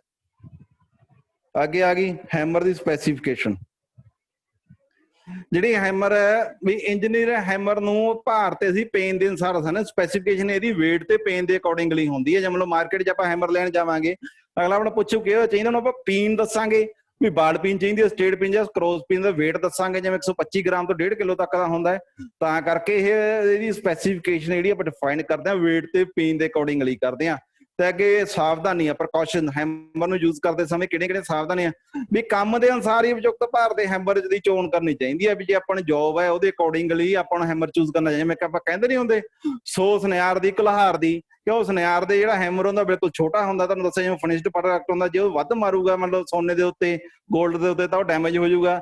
ਵੀ ਉਹ ਹੌਲੀ-ਹੌਲੀ ਮਾਰਦਾ ਹੈ। ਜਿਵੇਂ ਆਪਾਂ ਵਰਕਸ਼ਾਪ ਦੇ ਜਾਈਏ, ਕੋਈ ਦੇਖੀਏ, ਆਪਾਂ 100 ਇੱਕ ਕੁਲਹਾਰ ਦੀ, ਉਹ ਇੱਕ ਥੋੜਾ ਮਾਰਦੇ ਨੇ, ਵੀ ਨਾਲ ਦੀ ਨਾਲ ਹੀ ਉਹ ਹੋ ਜਾਂਦਾ ਹੈ। ਤਾਂ ਕਰਕੇ ਕਿਉਂ ਉਹਨਾਂ ਦਾ ਕੰਮ ਉਸ ਹਿਸਾਬ ਦਾ, ਉਹਦਾ ਕੰਮ ਉਸ ਹਿਸਾਬ ਦਾ, ਵੀ ਉਹਨਾਂ ਨੂੰ ਉਸ ਹਿਸਾਬ, ਤਾਂ ਕਰਕੇ ਆਪਾਂ ਨੂੰ ਕੰਮ ਦੇ ਅਕੋਰਡਿੰਗਲੀ ਹੀ ਇਹਨੂੰ ਚੂਜ਼ ਕਰਨਾ ਚਾਹੀਦਾ, ਆਪਾਂ ਨੂੰ ਹੈਮਰ ਕਿਹੜਾ ਚਾਹੀਦਾ। ਤੇ ਪ੍ਰਯੋਗ ਕਰਨ ਤੋਂ ਪਹਿਲਾਂ ਹੈਮਰ ਦੇ ਫੇਸ ਜਾਂ ਪੇਨ ਤੇ ਤੇਲ ਜਾਂ ਗਰੀਸ ਆਦਿ ਨਾਲ ਲੱਗਿਆ ਹੋਵੇ, ਜੇ ਲੱਗੀ ਹੋਵੇ ਤਾਂ ਉਹਨੂੰ ਚੰਗੀ ਤਰ੍ਹਾਂ ਸਾਫ਼ ਕਰ ਦਿਓ। ਤੇ ਹੈਮਰ ਦੇ ਫੇਸ ਤੇ ਕਿਸੇ ਤਰ੍ਹਾਂ ਦੀ ਕ੍ਰੈਕ ਜਾਂ ਤਰੇੜ ਨਾ ਹੋਵੇ, ਉਹ ਵੀ ਆਪਾਂ ਚੈੱਕ ਕਰਨਾ ਚਾਹੀਦਾ। ਹੈਮਰ ਦਾ ਹੈਂਡਲ ਚੰਗੀ ਤਰ੍ਹਾਂ ਫਿੱਟ ਹੋਣਾ ਚਾਹੀਦਾ, ਲੂਜ਼ ਨਾ ਹੋਵੇ, ਇਹਦੇ ਵੈਜ ਚੰਗੀ ਤਰ੍ਹਾਂ ਲੱਗੀ ਹੋਵੇ। ਕਿਤੇ ਆਪਾਂ ਮੰਨ ਲਓ ਕਿਤੇ ਹੈਮਰ ਦਾ ਸੱਟ ਮਾਰੀਏ, ਹੈਂਡਲ ਆਪਣੇ ਹੱਥ 'ਚ ਰਹਿ ਜਾਏ, ਹੈਮਰ ਕਿਤੇ ਬਾਹਰ ਨਿਕਲ ਜੇ, ਕੋਈ ਐਕਸੀਡੈਂਟ ਕਿਤੇ ਸੱਟ ਲੱਗ ਜੇ, ਕਰਕੇ ਇਹ ਗੱਲ ਦਾ ਆਪਾਂ ਨੂੰ ਖਾਸ ਧਿਆਨ ਰੱਖਣਾ ਚਾਹੀਦਾ ਇਹਨਾਂ ਗੱਲਾਂ ਦਾ। ਅੱਗੇ ਆ ਗਿਆ ਚੀਜ਼ਲਸ। ਇਹ ਵੀ ਕਟਿੰਗ ਟੂਲ ਹੈ, ਇਹਦਾ ਪ੍ਰਯੋਗ ਉੱਥੇ ਕੀਤਾ ਜਾਂਦਾ ਹੈਕਸਾ ਜਾਂ ਫਾਈਲ ਦੁਆਰਾ ਉਹਨੂੰ ਮੈਟਲ ਨੂੰ ਨਹੀਂ ਕੱਟਿਆ ਜਾ ਸਕਦਾ, ਉੱਥੇ ਇਹਦਾ ਪ੍ਰਯੋਗ ਕੀਤਾ ਜਾਂਦਾ ਹੈ। ਜੇ ਪਤਲੀਆਂ ਚਾਦਰਾਂ ਤੇ ਕੋਈ ਸਰੀਏ ਨੂੰ 2 ਭਾਗਾਂ 'ਚ ਵੰਡਣ ਲਈ ਇਹ ਬਾਅਦ ਚੀਜ਼ਲ ਨਾਲ ਸੱਟ ਲਾਉਂਦੇ ਆ, ਤੇ ਇਹਦੇ ਦੁਆਰਾ ਕਿਸੇ 'ਚ ਕੋਈ ਮੋਟੀ ਮੈਟਲ ਹੈ ਉਹਦੀ ਆਪਾਂ ਛਿਲਾਈ ਵੀ ਕਰ ਸਕਦੇ ਚੀਜ਼ਲ ਨਾਲ। ਜਿਵੇਂ ਨਾ ਕਰਕੇ ਇਹ ਹਾਈ ਕਾਰਬਨ ਸਟੀਲ ਦੀ ਬਣਾਈ ਜਾਂਦੀ ਹੈ, ਤੇ ਇਹਦੇ 'ਚ 0.75% ਤੋਂ 85% ਤੱਕ ਕਾਰਬਨ ਹੁੰਦੀ ਹੈ। ਹੈਗਾ ਕੋਲਡ ਸੈੱਟ। ਇਹ ਜਿਹੜੀਆਂ ਛੈਣੀਆਂ ਹੁੰਦੀਆਂ ਚੀਜ਼ਲ ਹੁੰਦੀਆਂ, ਇਹ ਠੰਡੀਆਂ ਧਾਤੂਆਂ ਕੱਟਣ ਦੇ ਕੰਮ ਆਉਂਦੀਆਂ, ਤੇ ਇਹਨੂੰ ਤਾਂ ਕਰਕੇ ਕੋਲਡ ਸੈੱਟ ਕਹਿੰਦੇ ਨੇ। ਤੇ ਹਾਰਡ ਤੇ ਟੈਂਪਰ ਕੀਤੀ ਹੁੰਦੀ, ਜਿਹੜਾ ਹਾਰਡ ਸੈੱਟ ਹੋ ਗਿਆ, ਇਹ ਧਾਤੂਆਂ ਕੋਈ ਗਰਮ ਮੈਟਲਸ ਨੇ ਉਹਨਾਂ ਨਾਲ ਕੱਟਿਆ ਜਾਂਦਾ ਇਹਦੇ ਨਾਲ, ਇਹਨੂੰ ਹੌਟ ਸੈੱਟ ਕਹਿੰਦੇ ਨੇ। ਇਹ ਦੂਜੀ ਤਾਂ 3 ਤਰ੍ਹਾਂ ਆਪਾਂ ਪਤਾ ਸੀ ਕੋਲਡ ਸੈੱਟ ਦੀ ਤਰ੍ਹਾਂ ਟੈਂਪਰ ਤੇ ਹਾਰਡ ਤੇ ਟੈਂਪਰ ਨਹੀਂ ਹੁੰਦੀਆਂ। ਇਹ ਅੱਗੇ ਆ ਗਈਆਂ ਕਿੰਨੇ ਤਰ੍ਹਾਂ ਦੀਆਂ ਜਿਹੜੇ ਮਸ਼ੀਨ ਤੇ ਫਿਟਿੰਗ ਸ਼ੌਪ 'ਚ ਵਰਤਣ ਵਾਲੀਆਂ, ਹੇਠ ਲਿਖੇ ਅਨੁਸਾਰ ਨੇ 7 ਤਰ੍ਹਾਂ ਦੀਆਂ ਚੀਜ਼ਾਂ ਨੇ। ਦੇਖੋ ਫਲੈਟ ਚੀਜ਼ਲ ਆ ਗਈ, ਕ੍ਰੋਸ ਕੱਟ ਚੀਜ਼ਲ ਆ ਗਈ, flat chisel, cross cut chisel, diamond point chisel, round nose chisel, side cut chisel, cow mouth ਚੀਜ਼ਲ ਤੇ ਵੈਬ ਚੀਜ਼ਲ। ਆ ਦੇਖੋ ਅੱਗੇ ਇਹਨਾਂ ਦੀਆਂ ਡਾਇਗਰਾਮਸ ਨੇ। ਜਿਵੇਂ ਆ ਦੇਖੋ ਤੁਸੀਂ ਸੱਜੇ ਹੱਥ ਬਿਲਕੁਲ ਥੱਲੜੀ ਉਹ ਦੇਖ ਰਹੇ ਹੋ, ਵੈਬ ਚੀਜ਼ਲ ਹੈ। ਇਹ ਵੈਬ ਚੀਜ਼ਲ ਹੋ ਗਈ, ਮੰਨ ਲਓ ਆਪਾਂ ਕੋਈ ਆਪਣੇ ਕੋਲੇ ਫਲੈਟ ਸਰਫੇਸ ਜਾਂ ਕੋਈ ਵੀ ਸਰਫੇਸ ਹੈ, ਉਹਦੇ ਵਿੱਚੋਂ ਆਪਾਂ ਪੀਸ ਕੱਢਣਾ, ਉੱਥੇ ਨਾ ਤਾਂ ਆਪਾਂ ਹੈਕਸਾਈਂਗ ਨਾਲ ਜਾਂ ਫਾਈਲ ਨਾਲ ਜਾਂ ਕਿਸੇ ਤਰ੍ਹਾਂ ਨਾਲ ਉਹ ਕੱਟ ਸਕਦੇ ਆ, ਫਿਰ ਆਪਾਂ ਉਹਦੇ ਚੇਨ ਡਰਿਲਿੰਗ ਕਰ ਦਿੰਦੇ ਆ। ਚੇਨ ਡਰਿਲਿੰਗ ਜਿਵੇਂ ਦੇਖੋ ਡਾਇਗਰਾਮ ਦੇ ਵਿੱਚ ਵੀ ਆ ਦੇਖੋ ਦਿੱਤੀ ਆ, ਚੇਨ ਡਰਿਲਿੰਗ ਕੀਤੀ ਹੋਈ ਆ ਦੇਖੋ ਇਹਦੇ ਉੱਤੇ। ਤੇ ਚੇਨ ਡਰਿਲਿੰਗ ਕਰਕੇ ਜਿਹੜੀ ਉਹਦੀ ਵਿਚਾਲੜੀ ਮੈਟਲ ਹੁੰਦੀ ਹੈ, ਆਪਾਂ ਇਹਦੇ ਵੈਬ ਚੀਜ਼ਲ ਦੇ ਨਾਲ ਹੈਮਰ ਨਾਲ ਸਟ੍ਰਾਈਕ ਕਰਕੇ ਵਿੱਚੋਂ ਮੈਟਲ ਕੱਢ ਕੇ ਮੁੜ ਕੇ ਦੇਖੋ ਵਿੱਚੋਂ ਜਿਵੇਂ ਇਹ ਫਲੈਟ ਸਰਫੇਸ ਹੈ, ਫਲੈਟ ਤੇ ਸਕੇਅਰ ਹੈ, ਆਪਾਂ ਸਕੇਅਰ ਪੀਸ ਵਿੱਚੋਂ ਕੱਢਣਾ ਹੈ, ਤੇ ਮੁੜ ਕੇ ਆਪਾਂ ਫਾਈਲਿੰਗ ਕਰਕੇ ਉਹਨੂੰ ਆਪਾਂ ਫਿਨਿਸ਼ ਕਰ ਲੈਂਦੇ ਆ। ਇਸੇ ਤਰ੍ਹਾਂ ਹੀ ਆ ਗਿਆ ਫਲੈਟ ਤੇ ਕ੍ਰੋਸ ਕੱਟ ਚੀਜ਼ਲ, ਜਿਹਨੇ ਦੇਖੋ 1 ਨੰਬਰ ਤੇ ਲੈਫਟ ਸਾਈਡ ਤੇ ਉੱਪਰ ਹੈ। ਤੇ ਜਿਵੇਂ ਮੰਨ ਲਓ ਕਿਸੇ ਵਿੱਚ ਮੈਂ ਕਹਿੰਦਾ ਝਿਰੀਆਂ ਕੱਟਣੀਆਂ, ਉਹ ਇਸ ਤਰ੍ਹਾਂ ਹੋ ਗਈਆਂ। ਤੇ ਡਾਇਮੰਡ ਪੁਆਇੰਟ ਹੋ ਗਈ, ਉਹ ਕੋਈ ਕਾਰਨਰਸ ਨੇ ਜਾਂ ਜੁਆਇੰਟਸ ਨੇ, ਉੱਥੇ ਕਾਰਨਰ ਬਣਾਉਣਾ, ਕੋਈ ਕਾਰਨਰ ਸਕੁਅਰ ਸਰਫੇਸ ਤਿਆਰ ਕਰਨੀ ਹੈ, ਡਾਇਮੰਡ ਪੁਆਇੰਟ ਚੀਜ਼ਲ ਦਾ ਯੂਜ਼ ਕਰਦੇ ਆ। ਤੇ ਆ ਗਿਆ ਰਾਉਂਡ ਨੋਜ਼ ਚੀਜ਼ਲ, ਕੋਈ ਰਾਉਂਡ ਸਰਫੇਸ ਹੈ ਉਹਦੇ ਚੋਂ ਕੱਢਣੀ ਹੈ ਜਿਵੇਂ, ਤੇ ਉਹ ਆ ਗਿਆ ਦੇਖੋ ਜੀ। ਅੱਗੇ ਪ੍ਰੀਕਾਸ਼ਨਸ, ਚਿਪਿੰਗ ਕਰਦੇ ਸਮੇਂ ਕਿਹੜੀਆਂ ਸਾਵਧਾਨੀਆਂ ਰੱਖਣੀਆਂ ਚਾਹੀਦੀਆਂ। ਚਿਪਿੰਗ ਕਰਦੇ ਸਮੇਂ ਪਹਿਲਾਂ ਤਾਂ ਆਪਾਂ ਨੂੰ ਗੋਗਲਸ ਪਾਉਣੇ ਚਾਹੀਦੇ ਤਾਂ ਕਿ ਕੋਈ ਚਿੱਪ ਉੱਡ ਕੇ ਅੱਖ 'ਚ ਨਾ ਪੈ ਜੇ, ਕੋਈ ਕਿਸੇ ਤਰ੍ਹਾਂ ਕੋਈ ਅੱਖ ਦੇ ਨੁਕਸਾਨ ਹੋ ਜੇ। ਤੇ ਜਿਹੜਾ ਵਰਕ ਬੈਂਚ ਤੇ ਚਿਪਿੰਗ ਸਕਰੀਨ ਲੈਣੀ ਚਾਹੀਦੀ ਹੈ ਤਾਂ ਕਿ ਜਿਹੜਾ ਕਿਸੇ ਨਾਲ ਕੋਈ ਬੰਦਾ ਖੜਾ ਉਹਦੇ ਤੇ ਨਾ ਚਿੱਪ ਲੱਗ ਸਕੇ।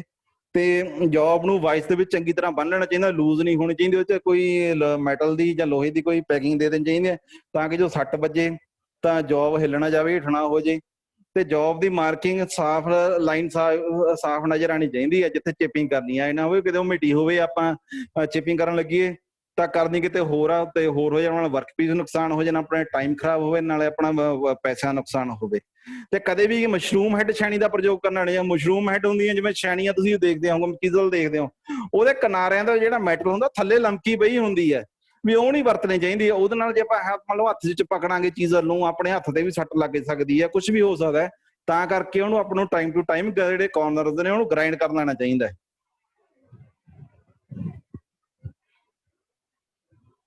ਅੱਗੇ ਆ ਗਏ ਐਂਗਲਸ, ਕਟਿੰਗ ਐਕਸ਼ਨ ਐਂਗਲ। ਇਹਦੇ ਚੀਜ਼ਲ ਦੇ ਕਟਿੰਗ ਐਕਸ਼ਨ ਐਂਗਲ ਕਿਹੜੇ ਹੁੰਦੇ ਨੇ ਵੀ ਚੀਪਿੰਗ ਕਰਨ ਸਮੇਂ ਹੇਠ ਅਗਲੇ ਕੌਣ ਹੁੰਦੇ ਨੇ। ਜਿਵੇਂ ਪੁਆਇੰਟ ਐਂਗਲ ਆ ਗਿਆ, ਇਹ ਜਿਹੜੀ ਆਪਾਂ ਵੀ ਮੈਟਲ ਕੱਟਣੀ ਆ ਉਹਦੇ ਅਕੋਰਡਿੰਗਲੀ ਰੱਖਿਆ ਜਾਂਦਾ ਹੈ। 35 ਡਿਗਰੀ ਤੋਂ ਲੈ ਕੇ 70 ਡਿਗਰੀ ਤੱਕ ਦਾ ਹੁੰਦਾ ਹੈ। ਅੱਗੇ ਕਲੀਅਰੈਂਸ ਐਂਗਲ ਆ ਗਿਆ, ਇਹ 10 ਡਿਗਰੀ ਦੇ ਇੱਕ ਲਗਭਗ ਹੁੰਦਾ ਦਾ। ਦੇਖੋ ਜਿਵੇਂ ਸਾਰੇ ਤੁਸੀਂ ਡਾਇਗਰਾਮ ਦੇਖੋ, ਡਾਇਗਰਾਮ ਦੇਖ ਹੀ ਰਹੇ ਹੋ, ਇਹ 'ਚ ਆ ਗਿਆ ਦੇਖੋ ਤੇ ਕਲੀਅਰੈਂਸ ਐਂਗਲ ਆ ਗਿਆ, ਇਨਕਲਾਈਨਡ ਐਂਗਲ ਆ ਗਿਆ। ਦੇਖੋ ਜੀ ਜਿਵੇਂ ਆਪਾਂ ਉਹਨੂੰ ਚੀਜ਼ ਨੂੰ ਕਿਸ ਤਰ੍ਹਾਂ ਪਕੜਨਾ ਹੈ, ਕਿਹੜੇ ਕਿੰਨੇ ਤੱਕ ਰੱਖਣਾ ਹੈ। ਰੈਕ ਐਂਗਲ ਆ ਗਿਆ, ਪੁਆਇੰਟ ਐਂਗਲ ਆ ਗਿਆ। ਅੱਗੇ ਆਪਾਂ ਚਲੋ ਅੱਗੇ ਐਕਸਪਲੇਨ ਕਰਦੇ ਹਾਂ ਹੋਰ। ਜਿਵੇਂ ਝੁਕਾਅ ਦਾ ਕੋਣ, ਇਨਕਲਾਈਨਡ ਐਂਗਲ, ਕਹਿੰਦਾ ਚਿਪਿੰਗ ਕਰਦੇ ਸਮੇਂ ਛੈਣੀ ਨੂੰ ਜਿਹੜੇ ਆਪਾਂ ਚੀਜ਼ ਨੂੰ ਜਿਹੜੇ ਕੋਣ ਤੇ ਪਕੜ ਕੇ ਰੱਖਿਆ ਜਾਂਦਾ ਹੈ ਉਹਨੂੰ ਇਨਕਲਾਈਨਡ ਜਾਂ ਝੁਕਾਅ ਦਾ ਐਂਗਲ ਕਹਿੰਦੇ ਆ। ਇਹ 40 ਡਿਗਰੀ ਦੇ ਅਬਾਊਟ ਹੁੰਦਾ ਅਪਰੋਕਸੀਮੇਟਲੀ।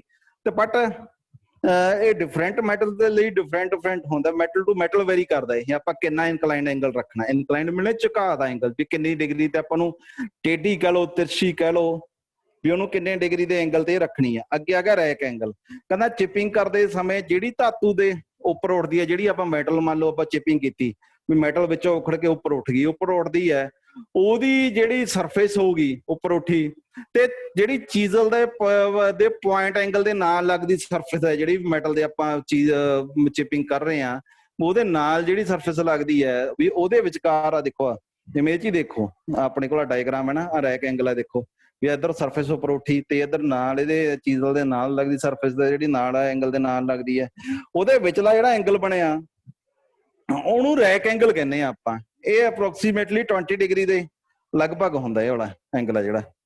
ਤੇ ਅੱਗੇ ਆ ਗਿਆ ਵੀ ਵਿਭਿੰਨ ਧਾਤੂਆਂ ਦੀ ਅੱਡ-ਅੱਡ ਐਂਗਲਸ ਆਫ ਇਨਕਲਾਈਨੇਸ਼ਨ, ਵੀ ਕਿਹੜੇ ਮੈਟਲ ਟੂ ਮੈਟਲ ਕਿਹੜੇ ਵੀ ਕਿਸ ਤਰ੍ਹਾਂ ਹੁੰਦੇ ਨੇ ਇਨਕਲਾਈਨੇਸ਼ਨ ਐਂਗਲ। ਜਿਵੇਂ ਹਾਈ ਕਾਰਬਨ ਸਟੀਲ ਦਾ ਹੋਗਾ 39.5 ਡਿਗਰੀ, 39.5 ਡਿਗਰੀ, ਕਾਸਟ ਆਇਰਨ ਦਾ 37 ਡਿਗਰੀ, ਮਾਈਲਡ ਸਟੀਲ ਦਾ 34.5 ਡਿਗਰੀ, ਤੇ ਕਾਪਰ ਦਾ ਹੋਗਾ 29.5 ਡਿਗਰੀ, ਪਿੱਤਲ ਦਾ ਹੋ ਗਿਆ 32 ਜਾਂ 32 ਡਿਗਰੀ, ਐਲੂਮੀਨੀਅਮ ਤੇ 22 ਡਿਗਰੀ 22 ਡਿਗਰੀ। ਵੀ ਇਸੇ ਐਂਗਲ ਦੇ ਉੱਤੇ ਇਨਕਲਾਈਨਡ ਹੋਏਗੀ ਕੋਣ ਚੀਜ਼ਲ, ਇੰਨੇ ਡਿਗਰੀ ਐਂਗਲ ਤੇ ਹੋ ਕੇ ਜਾ ਕੇ ਹੋਏਗਾ। ਅੱਗੇ ਆ ਗਿਆ ਸਕਰਾਈਬਰ। ਇਹ ਵੀ ਇੱਕ ਮਾਰਕਿੰਗ ਟੂਲ ਹੀ ਨੇ। ਸਕਰਾਈਬਰ ਆ ਜਿਹੜਾ, ਜਿਵੇਂ ਦੇਖੋ ਤੁਸੀਂ ਡਾਇਗਰਾਮ ਦੇ ਵਿੱਚ ਦਿੱਤਾ ਹੋਇਆ, ਤੇ ਇਹਦਾ ਜਿਹੜਾ ਪ੍ਰਯੋਗ ਹੈ ਆਪਾਂ ਮਾਰਕਿੰਗ ਕਰਦੇ ਸਮੇਂ ਕੋਈ ਮਾਰਕਿੰਗ ਕਰਨੀ ਤਾਂ ਲਾਈਨ ਲਗਾਣੀ ਹੈ ਕਿਸੇ ਮੈਟਲ ਦੇ ਉੱਤੇ। ਜਿਵੇਂ ਕਹੂੰ ਪੈਨਸਲ ਨਾਲ ਲਾਉਂਗਾ ਤਾਂ ਮੁਸ਼ਕਿਲ ਹੈ, ਕਰਕੇ ਆਪਾਂ ਜਿਵੇਂ ਕਈ ਵਾਰ ਤੁਸੀਂ ਦੇਖਦੇ ਹੋ ਤੁਸੀਂ ਚੌਕ ਲਗਾ ਕੇ ਜਾਂ ਕਿਸੇ ਤਰ੍ਹਾਂ ਹੋਰ ਵੀ ਜਿਹੜੇ ਮਾਰਕਿੰਗ ਦੇ ਕੋਈ ਹੋਰ ਅਲੱਗ-ਅਲੱਗ ਢੰਗ ਹੁੰਦੇ ਨੇ, ਲਾ ਕੇ ਸਕਰਾਈਬਰ ਨਾਲ ਆਪਾਂ ਮਾਰਕਿੰਗ ਕਰਦੇ ਹਾਂ, ਲਾਈਨ ਲਗਾਉਂਦੇ ਆ। ਇਹ ਟੂਲ ਇਹ ਸਟੀਲ ਦੀ ਤਾਰ ਦਾ ਬਣਿਆ ਹੁੰਦਾ ਹੈ। ਇਹਦੀ ਜਿਹੜੀ ਲੈਂਥ ਹੈ ਆਮ ਤੌਰ ਤੇ 150 mm ਤੋਂ 200 mm ਤੱਕ ਹੁੰਦੀ ਹੈ। ਇਹਦਾ ਜਿਹੜਾ ਇੱਕ ਸਿਰਾ ਨਕੀਲਾ ਤੇਜ਼ ਅਤੇ ਦੂਸਰਾ 90 ਡਿਗਰੀ ਦੇ ਐਂਗਲ ਤੇ ਮੁੜਿਆ ਹੁੰਦਾ ਹੈ, ਜਿਵੇਂ ਦੇਖੋ ਇਹ ਚ ਦੱਸਿਆ ਆ ਰਿਹਾ ਦੇਖੋ। ਤੇ ਇਹਦਾ ਇੱਕ ਪੁਆਇੰਟ ਜਾਂ ਸਿਰੇ ਤੇ 12 ਤੋਂ ਜਿਹੜਾ 15 ਡਿਗਰੀ ਦੇ ਕੋਣ ਤੋਂ ਲੈ ਕੇ ਆਪਾਂ ਤੱਕ ਗ੍ਰਾਈਂਡ ਕਰਦੇ ਹਾਂ। ਜਿਹੜੀ ਨੇ ਟਾਈਪਸ ਹੁੰਦੀਆਂ, ਇੱਕ ਸਿੰਪਲ ਸਕਰਾਈਬਰ ਹੋ ਗਿਆ, ਦੇਖੋ ਜਿਹੜਾ A ਹੋ ਗਿਆ ਉਹ ਸਿੰਪਲ ਸਕਰਾਈਬਰ ਆ ਜੀ, ਤੇ B ਹੋ ਗਿਆ ਨਲਡ ਸਕਰਾਈਬਰ, B ਹੋ ਗਿਆ ਦੇਖੋ। 3 ਹੋ ਗਿਆ ਐਡਜਸਟੇਬਲ ਸਕਰਾਈਬਰ। 4 ਹੋ ਗਿਆ ਦੇਖੋ ਜੀ ਜਿਹੜਾ D ਹੋ ਗਿਆ, C ਦਾ ਹੋ ਗਿਆ ਐਡਜਸਟੇਬਲ ਸਕਰਾਈਬਰ, D ਹੋ ਗਿਆ ਪਾਕਟ ਸਕਰਾਈਬਰ, ਤੇ E ਹੋ ਗਿਆ ਨੌਬ ਸਕਰਾਈਬਰ। ਇਹ ਇਹਦੀਆਂ ਕਿਸਮਾਂ ਨੇ। ਤੇ ਅੱਗੇ ਆ ਗਿਆ ਜੀ ਇਹਦੀਆਂ ਪ੍ਰੀਕਾਸ਼ਨਸ, ਵੀ ਸਕਰਾਈਬਰ ਨੂੰ ਯੂਜ਼ ਕਰਦੇ ਸਮੇਂ ਕੀ ਪ੍ਰੀਕਾਸ਼ਨ ਲੈਣੇ ਚਾਹੀਦੇ ਆ। ਵੀ ਜਦੋਂ ਇਹਨੂੰ ਆਪਾਂ ਯੂਜ਼ ਕਰਨਾ ਹੈ ਉਹ 30 ਤੋਂ 35 ਡਿਗਰੀ ਤੱਕ ਦੇ ਐਂਗਲ ਤੱਕ ਇਹਨੂੰ ਯੂਜ਼ ਕਰਨਾ, ਚਾਹੇ 30 ਡਿਗਰੀ ਤੋਂ ਲੈ ਕੇ 35 ਡਿਗਰੀ ਦੇ ਐਂਗਲ ਤੱਕ ਇਹਨੂੰ ਇਨਕਲਾਈਨਡ ਕਰਕੇ ਝੁਕਾ ਕੇ ਪ੍ਰਯੋਗ ਕਰਨਾ ਚਾਹੀਦਾ ਹੈ। ਇਹਨੂੰ ਵੀ ਆਪਾਂ ਨੂੰ ਹਾਰਡ ਸਰਫੇਸ ਤੇ ਨਹੀਂ ਯੂਜ਼ ਕਰਨਾ ਚਾਹੀਦਾ, ਕਿਉਂ ਹਾਰਡ ਸਰਫੇਸ ਤੇ ਕਰਾਂਗੇ ਤਾਂ ਅੱਗੋਂ ਜਿਹੜੇ ਇਹਦਾ ਤਖਿਲਾ ਅੱਗੋਂ ਤਿੱਖਾ ਹੁੰਦਾ, ਕੌਣ ਹੁੰਦਾ, ਨਕੀਲਾ ਹੁੰਦਾ, ਉਹ ਖਰਾਬ ਹੋ ਜਾਏਗਾ। ਵੀ ਉਹ ਸਰਫੇਸ ਨਹੀਂ ਜੋ ਲਾਈਨ ਇੱਕ ਵਾਰ ਹੀ ਖਿੱਚਣੀ ਚਾਹੀਦੀ ਹੈ, ਵੀ ਬਾਰ-ਬਾਰ ਨਹੀਂ ਆਪਾਂ ਨੂੰ ਇੱਕ ਜਗ੍ਹਾ ਤੇ ਲਾਈਨ ਨੂੰ ਪ੍ਰਯੋਗ ਕਰਨਾ ਚਾਹੀਦਾ ਆਪਾਂ ਨੂੰ। ਤੇ ਅੱਗੇ ਜਿਵੇਂ ਆ ਹੋ ਗਿਆ ਇੱਕ ਇਹਦੇ ਚ ਆਪਾਂ ਨੇ ਜਿਵੇਂ ਅੱਗੋਂ ਕਾਰਨਰ ਤੋਂ ਤਿੱਖੇ ਹੁੰਦੇ ਨੇ, ਆਪਾਂ ਨੂੰ ਉਹਨੂੰ ਪਾਕਟ ਚ ਨਹੀਂ ਪਾਉਣਾ ਚਾਹੀਦਾ। ਜੇ ਪਾਕਟ ਚ ਪਾਉਣਾ ਹੈ ਤਾਂ ਆਪਾਂ ਉਹਦੇ ਅੱਗੇ ਕਾਰਕ ਲੈਣਾ ਚਾਹੀਦਾ, ਤਾਂ ਕਿ ਆਪਣੇ ਕਿਸੇ ਤਰ੍ਹਾਂ ਦਾ ਕੋਈ ਸੱਟ ਵਗੈਰਾ ਨਾ ਲੱਗ ਸਕੇ। ਆਪਾਂ ਪਾਕਟ ਚ ਪਾਇਆ ਹੋਵੇ ਵੀ ਉਸ ਤਰ੍ਹਾਂ ਇਹਦੇ ਕੋਈ ਸੱਟ ਵਗੈਰਾ ਨਾ ਲੱਗ ਸਕੇ। ਅੱਗੇ ਆ ਗਿਆ ਜੀ ਪ੍ਰਿਕ ਪੰਚਸ ਆ ਗਏ ਅੱਗੇ, ਜਿਵੇਂ ਇੱਕ ਹੁੰਦਾ ਸੈਂਟਰ ਪੰਚ ਤੇ ਪ੍ਰਿਕ ਪੰਚ। ਇਹ ਵੀ ਪ੍ਰਿਕ ਪੰਚ ਹੋ ਗਿਆ। ਜਿਵੇਂ ਇਹ ਮਾਰਕਿੰਗ ਟੂਲ ਹੈ, ਹਾਈ ਕਾਰਬਨ ਸਟੀਲ ਜਾਂ ਟੂਲ ਸਟੀਲ ਦੀ ਰਾਡ ਦਾ ਬਣਿਆ ਹੁੰਦਾ ਹੈ। ਇਹਦਾ ਪੁਆਇੰਟ ਹਾਰਡ ਤੇ ਟੈਂਪਰ ਕੀਤਾ ਹੁੰਦਾ, ਜਿਹੜਾ ਇਹਦਾ ਪੁਆਇੰਟ ਹੈ ਉਹਦਾ। ਤੇ ਪ੍ਰਿਕ ਪੰਚ ਦਾ ਜਿਹੜਾ ਪੁਆਇੰਟ ਦਾ ਐਂਗਲ ਹੁੰਦਾ ਉਹ 30 ਡਿਗਰੀ ਦੇ ਐਂਗਲ ਤੇ ਇਹਨੂੰ ਗ੍ਰਾਈਂਡ ਕਰਦੇ ਹਾਂ ਆਪਾਂ। ਇਹ 30 ਡਿਗਰੀ ਤੇ 60 ਡਿਗਰੀ ਤੇ ਦੋਵਾਂ ਦੇ ਹੁੰਦਾ ਇਹ ਜਿਹੜਾ ਪ੍ਰਿਕ ਪੰਚ ਹੈ। ਇਹਦਾ ਜਿਹੜਾ ਆਪਾਂ ਯੂਜ਼ ਹੈ ਨਰਮ ਧਾਤਾਂ ਦੀ ਸਤ੍ਹਾ ਤੇ ਖਿੱਚੀਆਂ ਜਾਣ ਵਾਲੀਆਂ ਰੇਖਾਵਾਂ ਨੂੰ ਪੱਕਾ ਕਰਨ ਦਾ, ਥਾਤ ਵੀ ਕੋਈ ਮੰਨ ਲਓ ਆਪਾਂ ਮਾਰਕਿੰਗ ਕਰਤੀ ਕਿਸੇ ਜੋਬ ਤੇ, ਮੰਨ ਲਓ ਆਪਾਂ ਫਲੈਟ ਸਰਫੇਸ ਹੀ ਲੈ ਲਈ, ਕੋਈ ਆਪਾਂ ਜੋਬ ਬਣਾਉਣੀ ਆ ਉਹਦੇ ਤੇ ਮਾਰਕਿੰਗ ਕਰਤੀ ਸਕਰਾਈਬਰ ਨਾਲ, ਮੁੜ ਕੇ ਆਪਾਂ ਜੋਬ ਬਣਾਉਣ ਲੱਗੇ ਉਹ ਮਾਰਕਿੰਗ ਮਿਟ ਗਈ, ਆਪਾਂ ਫੇਰ ਕਨਫਿਊਜ਼ ਹੋ ਗਏ, ਯਾਰ ਆਪਾਂ ਜਿਹੜਾ ਜੋਬ ਤਿਆਰ ਕਰਨਾ ਮਾਰਕਿੰਗ ਦਾ ਮਿਟ ਗਈ ਯਾਰ, ਉਹ ਹੁਣ ਆਪਣਾ ਕੀ ਹੋਊਗਾ। ਉਹ ਆਪਾਂ ਫਿਰ ਪੰਚ ਦੀ ਮਦਦ ਨਾਲ ਜਦੋਂ ਪੰਚਿੰਗ ਕਰਦੇ ਆ, ਜਿਹੜੀ ਉਹ ਤੁਹਾਡੇ ਜਿਹੜੀ ਮਾਰਕਿੰਗ ਕੀਤੀ ਹੁੰਦੀ ਆ ਉਹ ਪੱਕੀ ਹੋ ਜਾਂਦੀ, ਆਪਾਂ ਨੂੰ ਪਤਾ ਲੱਗ ਜਾਂਦਾ। ਮਤਲਬ ਆਪਾਂ ਹੈਕਸਾਈਂਗ ਹੀ ਕਰਨੀ ਹੈ, ਹੈਕਸਾਈਂਗ ਕਰਨ ਲੱਗੇ ਆਪਾਂ ਮਾਰਕਿੰਗ ਕਰਤੀ, ਮੁੜ ਕੇ ਆਪਾਂ ਜਿਵੇਂ ਹੈਕਸਾਈਂਗ ਕਰਦੇ ਮੈਟਲ ਦੇ ਅਕੋਰਡਿੰਗਲੀ ਆਪਾਂ ਕੂਲੈਂਟ ਪਾਉਂਦੇ ਆ, ਕੂਲੈਂਟ ਪਾ ਕੇ ਉਹ ਮਾਰਕਿੰਗ ਮਿਟ ਜਾਂਦੀ ਹੈ, ਆਪਾਂ ਨੂੰ ਬਹੁਤ ਜ਼ਿਆਦਾ ਮੁਸ਼ਕਿਲ ਆਉਂਦੀ ਹੈ। ਤਾਂ ਕਿ ਜਦੋਂ ਪੰਚਿੰਗ ਕਰ ਲੈਂਦੇ ਆ, ਪੰਚਿੰਗ ਦੇ ਨਾਲ ਆਪਾਂ ਨੂੰ ਮਾਰਕਿੰਗ ਵੀ ਦਿਖਦੀ ਹੈ, ਉਹਦੇ ਵਿਟਨੈਸ ਮਾਰਕਸ ਰਹਿ ਜਾਂਦੇ ਨੇ ਉੱਥੇ, ਤੇ ਇਹਨੂੰ ਹੱਥ ਦਾ ਦੁਆਰਾ ਸਹੀ ਪਕੜਨ ਦੇ ਲਈ ਇਹਦੀ ਜਿਹੜੀ ਜੇ ਹੱਥ ਨਾਲ ਚਾਪਣੇ ਦੀ ਪਕੜ ਰਹਿ ਜੇ, ਇਹਦੇ ਉੱਤੇ ਨਰਲਿੰਗ ਕੀਤੀ ਜਾਂਦੀ ਹੈ ਵੀ ਤਾਂ ਕਰਕੇ ਹੱਥ ਤੋਂ ਸਲਿੱਪ ਨਾ ਕਰੇ। ਤੇ ਇਹਦਾ ਜਿਹੜਾ ਪ੍ਰਯੋਗ ਹੈ ਜ਼ਿਆਦਾਤਰ ਸ਼ੀਟ ਮੈਟਲ ਵਿੱਚ ਕੀਤਾ ਜਾਂਦਾ। ਇੱਕ ਦੂਜਾ ਜਿਵੇਂ ਆ ਦੇਖੋ ਪ੍ਰਿਕ ਪੰਚ ਹੋ ਗਿਆ, ਇੱਕ ਦੂਜਾ ਹੁੰਦਾ ਸੈਂਟਰ ਪੰਚ, ਜਿਹੜਾ ਹੁੰਦਾ ਉਹ 90 ਡਿਗਰੀ ਦਾ ਹੁੰਦਾ, ਉਹਦਾ ਜਿਹੜਾ ਪੁਆਇੰਟ ਹੁੰਦਾ ਉਹਦਾ ਜਿਹੜਾ ਮੰਨ ਲਓ ਜੇ ਆਪਾਂ ਪੰਚਿੰਗ ਕਰਾਂਗੇ ਜਿਹੜਾ ਸਾਈਨ ਹੁੰਦਾ, ਨਿਸ਼ਾਨ ਹੁੰਦਾ, ਉਹ ਥੋੜਾ ਜਿਹਾ ਵਾਈਡ ਹੁੰਦਾ। ਉਹ ਆਪਾਂ ਨੂੰ ਡਰਿਲਿੰਗ ਕਰਨ ਦੇ ਵੇਲੇ ਵਧੀਆ ਸਹੂਲਤ ਹੁੰਦੀ। ਜਿਵੇਂ ਡਰਿਲਿੰਗ ਲਈ ਆਪਾਂ ਪਹਿਲਾਂ ਪੰਚ ਕਰਦੇ ਹਾਂ ਜਾਂ ਕੋਈ ਸਾਈਨ ਕਰਦੇ ਹਾਂ, ਮੰਨ ਲਓ ਆਪਾਂ ਕੋਈ ਰਾਉਂਡ ਜੋਬ ਤੇ ਕਰਨੀ ਹੈ ਤਾਂ ਟੂਲ ਦੇ ਨਾਲ ਉੱਥੇ ਮਾਰਕ ਲਾ ਦਿੰਦੇ ਆਪਾਂ ਲੇਥ ਮਸ਼ੀਨ ਤੇ ਬਟ ਜਦੋਂ ਇਹਦੇ ਨਾਲ ਕਰਦੇ ਵਾਈਡ ਹੁੰਦਾ ਹੈ ਵੀ ਉਹਦੇ ਲਈ ਡਰਿਲ ਦਾ ਵੀ ਬੇਸ ਉਹਦੇ ਨਾਲ ਵਧੀਆ ਢੰਗ ਦਾ, ਦੇਖੋ ਡਾਇਗਰਾਮ ਵੀ ਡਰਿਲ ਦਾ ਬੇਸ ਉਹਦੇ ਨਾਲ ਵਧੀਆ ਢੰਗ ਨਾਲ ਸੈੱਟ ਹੋ ਜਾਂਦਾ, ਡਰਿਲਿੰਗ ਸੌਖੀ ਜਾਂਦੇ ਸੈਂਟਰ ਪੰਚ ਦੇ ਨਾਲ। ਚਲੋ ਥੈਂਕ ਯੂ। ਆਸ ਕਰਦਾ ਜੀ ਸਾਰਿਆਂ ਨੂੰ ਮੇਰਾ ਲੈਕਚਰ ਵਧੀਆ ਆਇਆ ਹੋਊਗਾ। ਜੇ ਕਿਸੇ ਨੂੰ ਕੋਈ ਕਮੀ ਪੇਸ਼ੀ ਮੇਰੇ ਲੈਕਚਰ ਲੱਗੀ ਤਾਂ ਕਾਈਂਡਲੀ ਮੈਨੂੰ ਉਹਦੇ ਬਾਰੇ ਕਨਵੇ ਵੀ ਕਰ ਸਕਦਾ ਜੀ, ਕੋਈ ਗੱਲ ਨਹੀਂ। ਜੇ ਮੰਨ ਲਓ ਕਿਸੇ ਨੂੰ ਕੋਈ ਉਹ ਹੋਵੇ ਤਾਂ ਮੈਂ ਮਾਫੀ ਵੀ ਚਾਹਾਂਗਾ। Thank you.